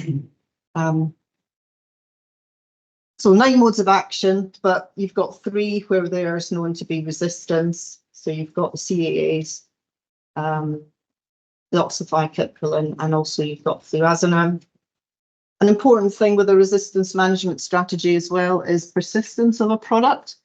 And you've got products that have excellent kickback activity like Sunoxanil, but it does have that short persistence as well. So it's thinking about how to use these products throughout the fungicide programme. So just to sort of start the thinking around the discussion for bringing programmes together, what to consider for a mixture partner.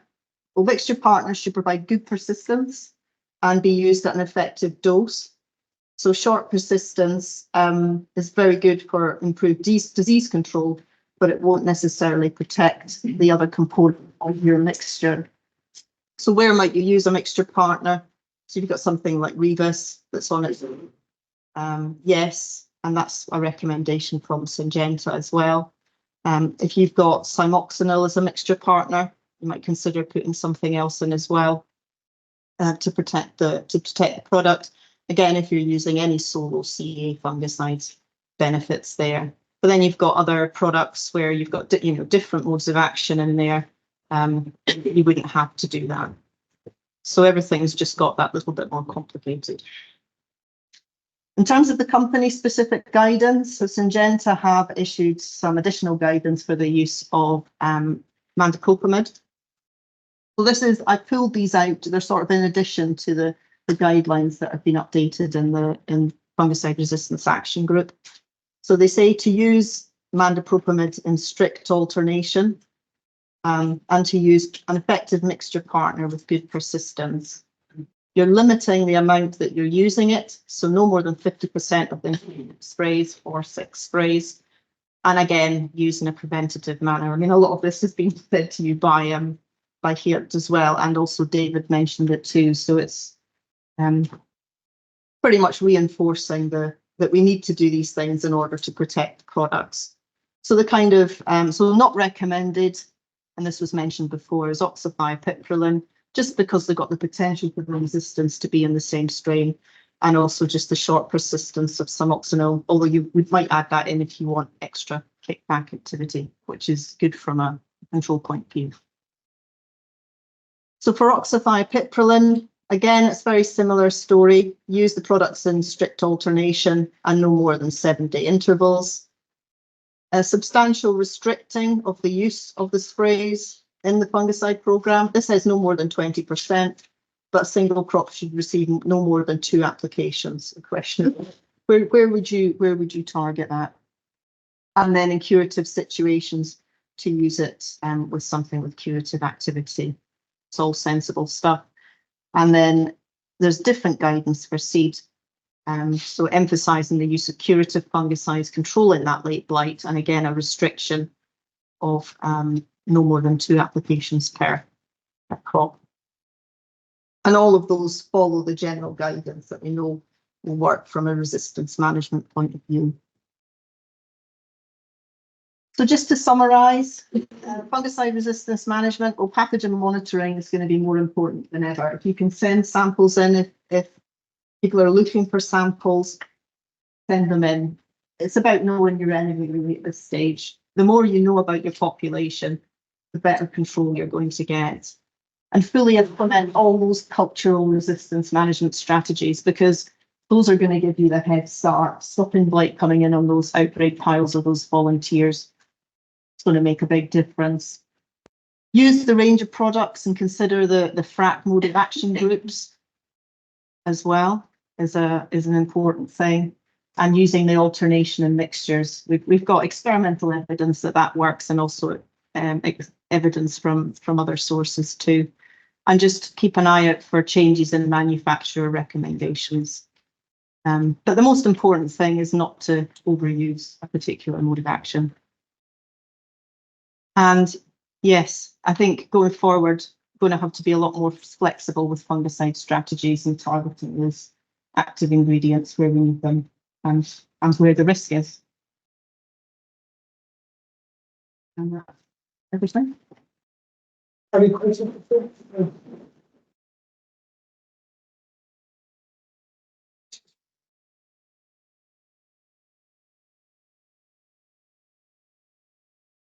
You're all very certain that Smoxon is not a mixed market. That's just basically because of its short lifespan. So that's the real reason why that's not really an appropriate mixed market. With a resistance management strategy, it's about protecting the other product for as long as possible, and excellent for kickback activity. But then you've got to think, well, what's the exposure on the other product? And if we don't think about that, then potentially we could be in the same situation with other modes of action. So that's really what that's about. There would have been a lot of Smoxon use season in 2023 because kickback was needed all the time. But was a self-defeating purpose that kept needing kickback because it wasn't protecting longer, for the 7 days or protecting 3? Was it a constant sort of, what you call it? Was it a self-defeating purpose that you're putting in because the product wasn't being protected in the first place? Yeah, I think it's just really, I think as Geert alluded to when he talked about when he started his career, Blight cycled every 7 to 10 days, and now he's saying every 5 days. So you're actually up against a far more virulent, aggressive, and fungicide and sensitive pathogen. So that's just what we have to do to maintain control. Yeah. I'll ask a question. In regards to the trials with 37, that was starting at a relatively low quantity. Do you think there would be any difference if it was at a higher proportion in terms of in the population, it was 20 or 30%? Yeah, I mean, as you say, those trials started at very low levels, and I think the control we would have seen would have been far poorer in those trials had it started at that higher level. I mean, I think with your trials, you were probably that little bit higher than we were. And it was really clear that the blocking strategy in terms of the effectiveness of a fungicide strategy just didn't work. and it's not worth the risk. That the whole, it was really to demonstrate the principles so that the experiments were designed in that way. But yeah, you can now use those principles to design in fungicide programs, so that makes things easier. So it's probably more akin to where we actually are with, say, 53 or even 46, because potentially they're there, but as Geert said, they're probably maybe here at quite a low level. But really, we're in a sort of situation where we can push it one way or we can try and hold it. Yeah, I mean, really what we do to the crop is going to influence what the pathogen does. You know, it's just going to evolve whatever we do to it. And as you've seen, you know, we've had breakdown of resistance genes, breakdown of fungicide resistance. It's us that's pushing it all. And if we can do something to manage that better, then we'll have all these tools available for longer. I suppose, yeah, look, it really comes in the back of everything that I suppose we've gone through. And I think for me, the message, and I've been hearing about this for the last few months, is about mixing and it's about alternating. And the question then is, with the chemistry and the availability that we have, what does a fungicide program, or what should a fungicide program look like? So what I'm going to put up and what we're going to maybe discuss, and feel free to shout up and say, I do something different, or why are you doing this? Ask the question. It's really to tease out, look, what we have to do to try and prevent, I suppose, what happened maybe in the Netherlands, but to take the information that Faye has in the guidance that actually this is what we need to do from a resistance management perspective. Being aware also that the only reason we want to have resistance management is so that we have chemistry to control the pathogen going into the future. So from that, look, we're going to try and tease out, maybe look, as I said, over a few days there, we had a conversation of what can we do, what should it look like? And if we take the rapid canopy, I suppose traditionally that's where there's a lot of growth in the crop. We need some sort of systemic activity, translaminar activity. And we would have, I suppose, been relying on maybe Rebis, we would have been relying on Zorbic, Infinito. And how has it changed, or has things changed? What should we be doing? So you're talking about basically the product, but also as Faye and Geert identified, the frac group, because this is telling us actually what that active is, what that mode of action is. And if we think about it, then we have to make sure that we're mixing different modes of action, because there will be a range of products with the same mode of action. We need to mix the different modes of action and alternate those. And yes, if we had 10 applications, we'd probably be able to do it very easy. But actually, we're probably looking at maybe 14, 15 potentially, and that's in a typical program. And actually, when we start to tease this out, not perfectly simple. So if we start off with that sort of start, that's cover at the very start, you're talking about mandipropamid, CAA, mixing it with fluazinam. We looked at the start when we put this together, we said, okay, we start with proximate because that's contained in Pramacarp and it's contained in Suboxonil, two different frac groups. But actually then we started to build the program and we're actually looking and saying, if we were to have Infinito as our second, looking for the Pramacarp and systemic activity, we'd have two Pramacarps, two sort of following each other. Not ideal from an alternation perspective, because again, we need to look at the frac groups and make sure that not only are we mixing different frac groups, that we're also alternating different frac groups. So that's where I suppose the principles of what we're doing here. So as I said, the first is a CAA with a fluazinam, following it in there with Infinito, and that is a mix, that is the flupicolide, but also with the Pramacarp. Okay, so two different frac groups in that mix. Immediately then we're alternating then into something like the Zorbic and Teagasc. So we're talking about, again, oxythiopropylene, a different frac group, with another frac group of QII. Okay, and then alternating back to Infinito, which is a different frac groups again. So you're not relying on the same group or the same mode of action in the mix, but also in the alternation. So we're disrupting that sort of cycle or possibility of the blight sort of being faced with the same fungicide every time, and then back into the Zorbic and Teagasc. So the reason that we're looking at that, we're trying to take the strengths from the different products or molecules that are there and relating it back to, look, that's where the rapid canopy is.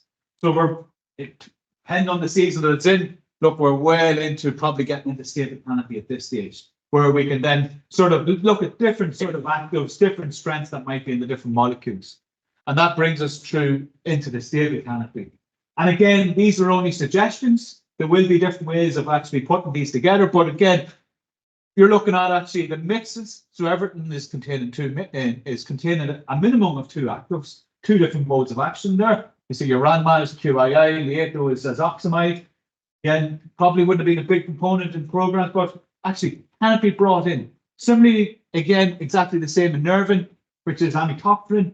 Wouldn't have been really in programs before, but we're mixing it in with Rebus, in with mandipropamide. And again, it's mixing and it's alternating. And you're looking at those numbers and you can clearly see that they're not in sequential, different numbers in every line, but also different numbers within that line. So we're really hammering home that it's about mixing and it's about alternating and trying to use, I suppose, the strengths of these products, where they're fitting. Now, as I say, you may look at this and shout up if you think, look, where are we missing something here? We're trying to build in, as I said, that continually mixing and matching. The other thing to remember is, look, the amount of actually times you can actually use these products. Because some of them, like the QII here, that's in Ranman, but it's also in Ambosulveron, which can be in Mesorbec and Tecta. So we need to make sure that we're fitting the guidelines and turn the number of times that we can actually apply these sort of individual modes of action in the program. Okay, so an individual product will have a limitation on the number of times it can be used, but actually the group itself will also have a number that it can be used within the program. Okay, so you can see then we're into Rebus and Nervin again, Ranman into the peroxidase, so you're mixing again different modes of action. And similarly then when you move into the late season, you can see that we're probably moving more into the Ranman and again need coming back in for antispirulent activity, and that's really what we're looking at there. It's again mixing and alternating. That is the message that we would be basically, if you're leaving here today, mix and alternate. And I think that's really what we would be looking at in terms of the fungicide program. We got to 15, and now we're starting to scratch our heads and wonder what's going to come next. What are we going to be putting in here? Have we maximized all these, or what should we be doing? What's available? What happens in the scenario that Geert had there, where actually look, the pressure is so high that actually 7 days realistically is too much. You should be down at 5, because you could be talking 16, 17 applications. But the principle still will stay the same, that actually you have to mix and you have to alternate. And basically fitting in within the limitations of the different groups that are there. Okay. And I suppose the one thing that probably is missing, and I suppose it's just reiterating what Faye was sort of saying, Smoxin itself is not a mixed partner unless it has been put in addition to another line here to go in there to knock down sort of activity or additional activity. It's not providing a resistance management. Okay, it's very important that we highlight that. But I suppose the other question is, we're looking down at, I said, fluazinan coming back into that program. Where actually, I suppose, a couple of years ago, we would have been saying, look, fluazinan hasn't got a place in the program because we know 37 is there. Now we know 43 is there, 43 with CA resistance and oxythiopripyline resistance. We need to bring all these chemistries back in, but we're not relying on them individually. Okay, and that's the really important sort of aspect of this. Nothing is going to be relied on individually. It's about the sums of the parts that is really going to be very important. Okay, so I don't know. As I say, we're just putting. This is put up conversation between myself and Shay. You may have different sort of views. Are we missing something? Please be free to shout up and say, look, clearly, what about this? Are you not addressing this? Is there a risk with that? Okay. Because it is something that I think we have to do. To be very clear, I think it is the case. The message coming from the Netherlands, I think from continental Europe last year is, look, there's a huge risk here, and we need to get on top of this risk before it becomes a problem. I think we are in the very fortunate position that actually it is at a very, very low level. So we actually have the potential to stop this before it becomes a problem. And that's something that we really do need to, I suppose, take home and take that message. Little changes like the take some of that outside of direct and previous as changes the changes there. So within, I think it's more guidance. I maybe throw this towards the Cooke and Syngenta, but the labels themselves may not change. But actually, the guidance and what is done is definitely changing, and it has to change. Yeah, Billy, I don't know, from a label perspective, it's more guidance, is it, or? No, there are more label changes with the guidance that clearly change. And the exact same with the flavor. I suppose the label is probably a more wider aspect, but we have to take it from the guidance and actually, this is how we should be using them. If we don't use them that way, we burn them, and that's reality. I think the aspect about blight control is that you know you have a problem within 2 weeks, and it's very difficult to get on top of that very easy. Thanks. David Cooke mentioned metalaxyl earlier. Is it's still registered under overall, or is there resistance to widespread? So I think the unfortunate thing from a 43 perspective is that there's that intermediate resistance, which would question its activity from that specific part. And I don't know, it's registered, but I don't know if there's any available. Billy, you might mention it. I don't even know whether you'd be recommending it.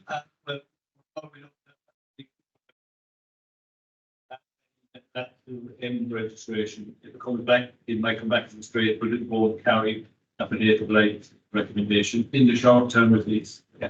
If it was, Dennis, it goes back into that. Where is its strength? Its strength is in systemic activity. It goes back in early on in a mix. It has to be in a mix. So it would only be one partner product off component of that. And then you would clearly look at it and say, if that was the case, what would the mix be?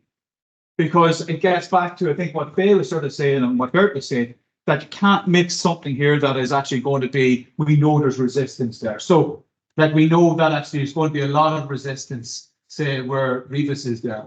But actually, if there's potential for resistance in it, so within this sort of scenario here, we know 43 is sensitive to Sherland. If 43, we know it intermediate to metalaxyl, then Revis would not be a mix. Similarly with oxythiopropylene, Revis and Zorbic are not a mix. That was one of the points I was going to make, is that with given the dual resistance and some strains, single products might be better, give more flexibility for get the right mixes for resistance control and some partner products. In terms of when you're talking about a solo product being able to mix with another product, potentially, yes. But then again, look, we have Infinito is a co-form that is a mix of Mamocarp and Fupiculite, Zorvec with the Andisodron. So flexibility, yes, but yeah, that's another debate.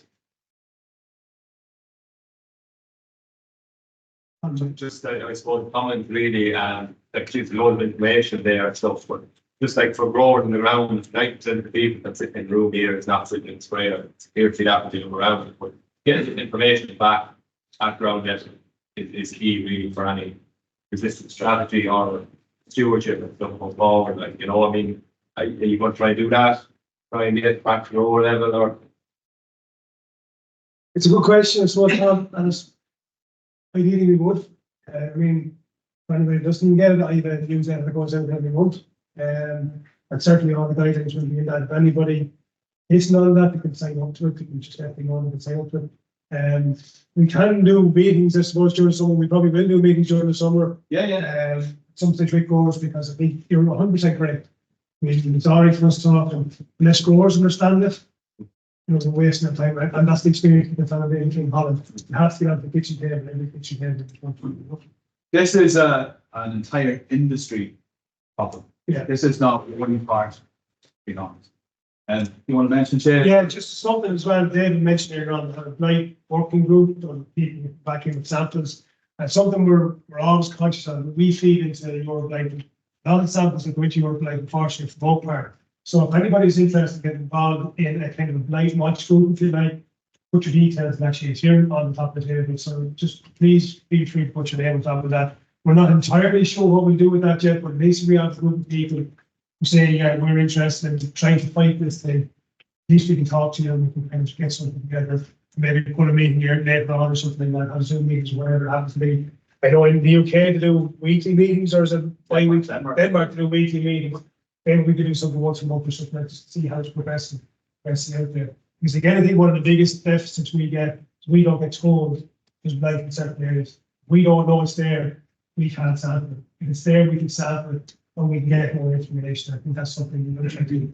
So if anybody wants to get involved, feel free to sign. By the way, I should also say that the AS sheet is outside as well, if anybody wants to sign any of the sheets as well.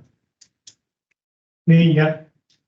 Was this a question within agriculture explained Faye how Yes. one of the strategies to tackle this to increase selection.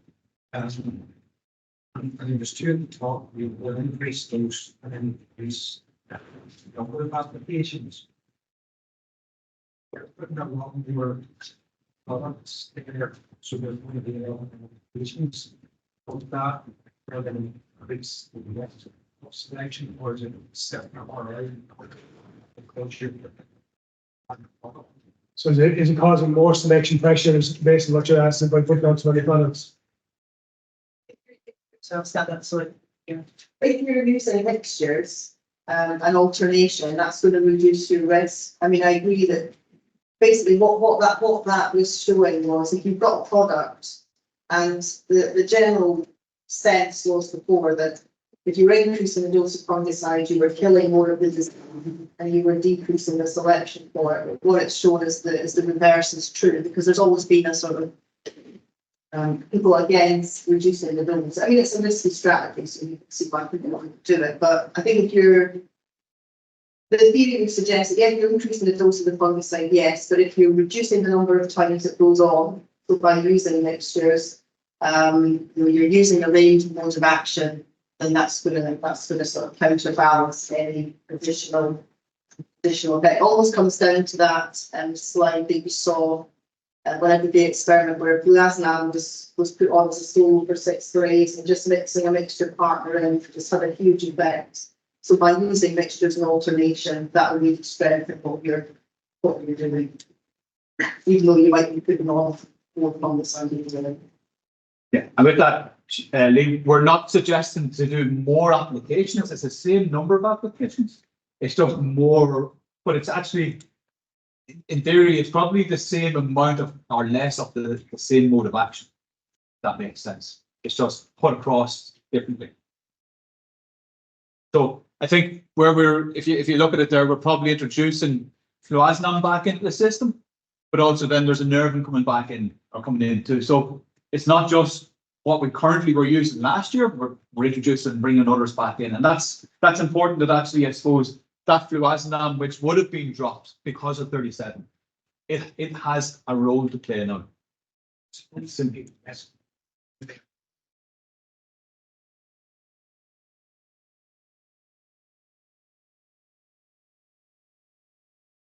But I think that's where the mixing the different modes of action.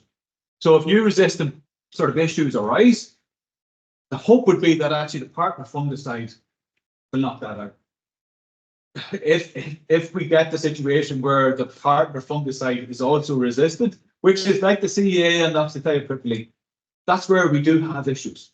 Absolutely. So the concern, of course, will be going into the future looking at the QIIs, which are a major part of the program, but also looking at then where, if there's resistance, what they could develop in the background of. And that's equally important that actually we try to minimize the selection for CA resistance and Zorvec resistance, because if actually resistance were to develop to a different mode of action, likelihood is it might develop in that.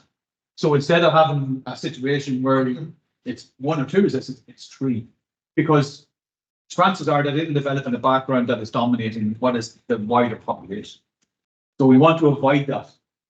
We want to avoid that getting to a proportion of the population. I might get back to maybe Richard's comment there about doses, and I suppose Geert was saying the full rate. We would be 80 to 100% in terms of the dose that goes into that. And it gets back to exactly what Faye was sort of saying. We need to make sure that the partner fungicide is giving us the persistence that we require about 7 days. And similarly, so both of them have to provide effective control. And if it takes a full rate to get effective control for 7 days, then that has to be put in. Going back to Lee's question, Stephen, is the fact that we're using all the tools we have, all the tools in the box, is that likely to bring another resistance? Maybe Faye, you might be able to answer. So maybe David, I think David can hear me. Is that likely to bring another strain that's super resistant? If that makes sense. We're only using part of the tools. Let's be honest, we're only using the chemical part. Yeah. We have to think about the variety of components an awful lot more. I know it's going to be an awful lot, it's a lot more difficult, but it is a major part of it. So, When you say that in any of these kind of mixes, that would be in conflict with DCS or. That's what we're trying to take into account here, sir. Everything in here, we have to go by our FRAC guidelines, but also be a maximum number of applications. That's why we're trying to, myself and Steve sat down to develop this last week. We started just putting in products and then we realized we're in trouble here. So this is why we want to put a program together at the start. That if you go in and you decide halfway and you get to say stable candidate phase, then you start to develop the program, you may find that you're exactly where you're going, but you are going to be able to outside of PCS guidelines. So for a program like this, whatever you use, you need to actually sit down before you start at the start of the season and develop the program all the way through. That way you get around that. Now, some people may play the label game, stuff like that, but that's deadly dangerous in terms of where the resistance may go. So we're very conscious of that when we're developing this. So what is your 15th spray?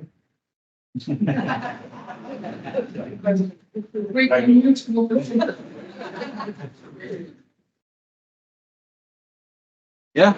So if we were to look at it from this aspect in terms of a QIA, because look, 15th spray pushing at the end of the season, Randman is between us, it's probably going to be towards that. We have a QIA, so that's 2. We can do 50% of the program in QIA, which if it's 15 sprays, what is that, 7?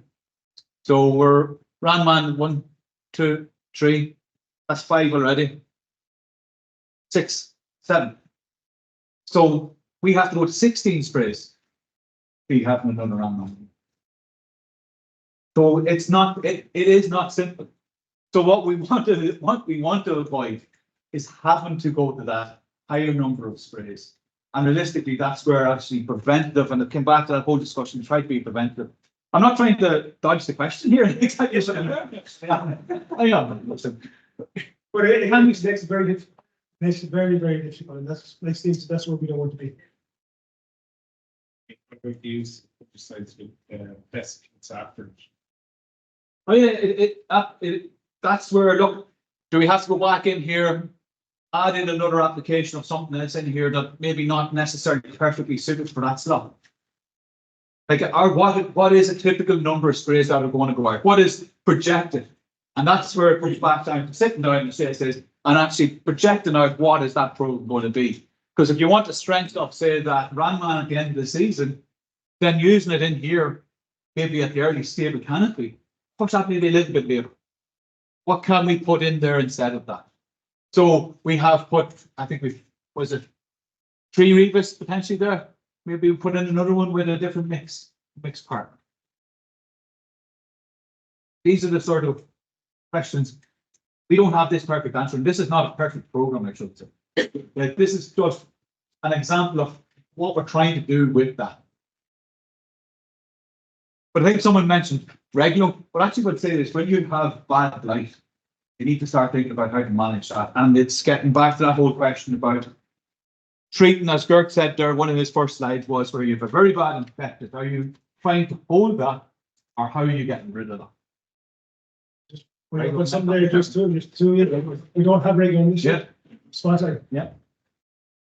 So That is not simple. Yeah. So how crops are planted so that there's less risk. I know this is something I suppose a lot of growers are fully aware of around poles, tram lines and things like that. Avoiding risk is one of the key parts of this. It's about building all those measures that come before the fungicide programs. Or rates of the products are. so all products are partners. So which one do you drop a rate on? If you get back to actually each one of these has to provide 7 days activity. So which, if you ask that question, which one do you drop the rate of? Because then if you drop the rate, you're just exposing the other. But all products, unless it's a co-form, all products are mixed partners. And that's a very important, that actually one isn't better than the other. They have to be, try to be as equal as much as possible. It's going to be difficult to get them equal, of course, but actually they need to be as equal as possible. You know, there was a huge source of these on the seed. Yeah, so that does get, we had proximal there to start. And we had a conversation at the start that actually, from McCarthy, we should be alternating. If there's a concern there, proximal would probably be the one that could be looked at it there. You got some optional, you got the McCarthy to try and dry that up at the very start, potentially it is there. But then you're going to ideally switch to something that isn't going to be in where it has a McCarthy. So you're alternating those sort of frac groups. But yes, that is, and an awareness of that, and I think Geert said it earlier, that look, if there is Dutch seed, be aware. And it's, I wouldn't say that I would sort of focus on it from a resistance management perspective, because this should be all crops.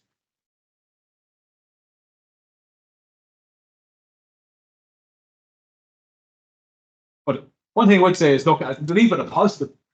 This will provide control. I think that's where the Danish have demonstrated that actually mixing and alternating in their limited arsenal of chemistry, they didn't have a big issue with disease on potato crops last year. And as Geert said, they had probably had higher pressure than the Dutch had. So we know it will work, but actually it has to be followed. And that mix and alternating will have to be followed.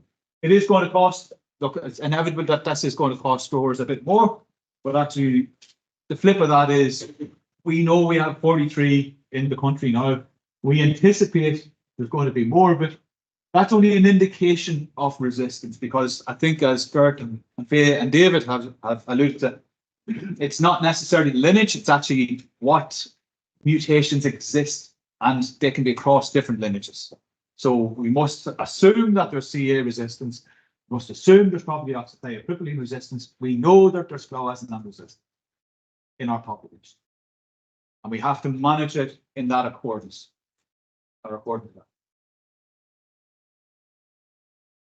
Okay, look, I think if we're all done, let's say thanks to everybody for coming out.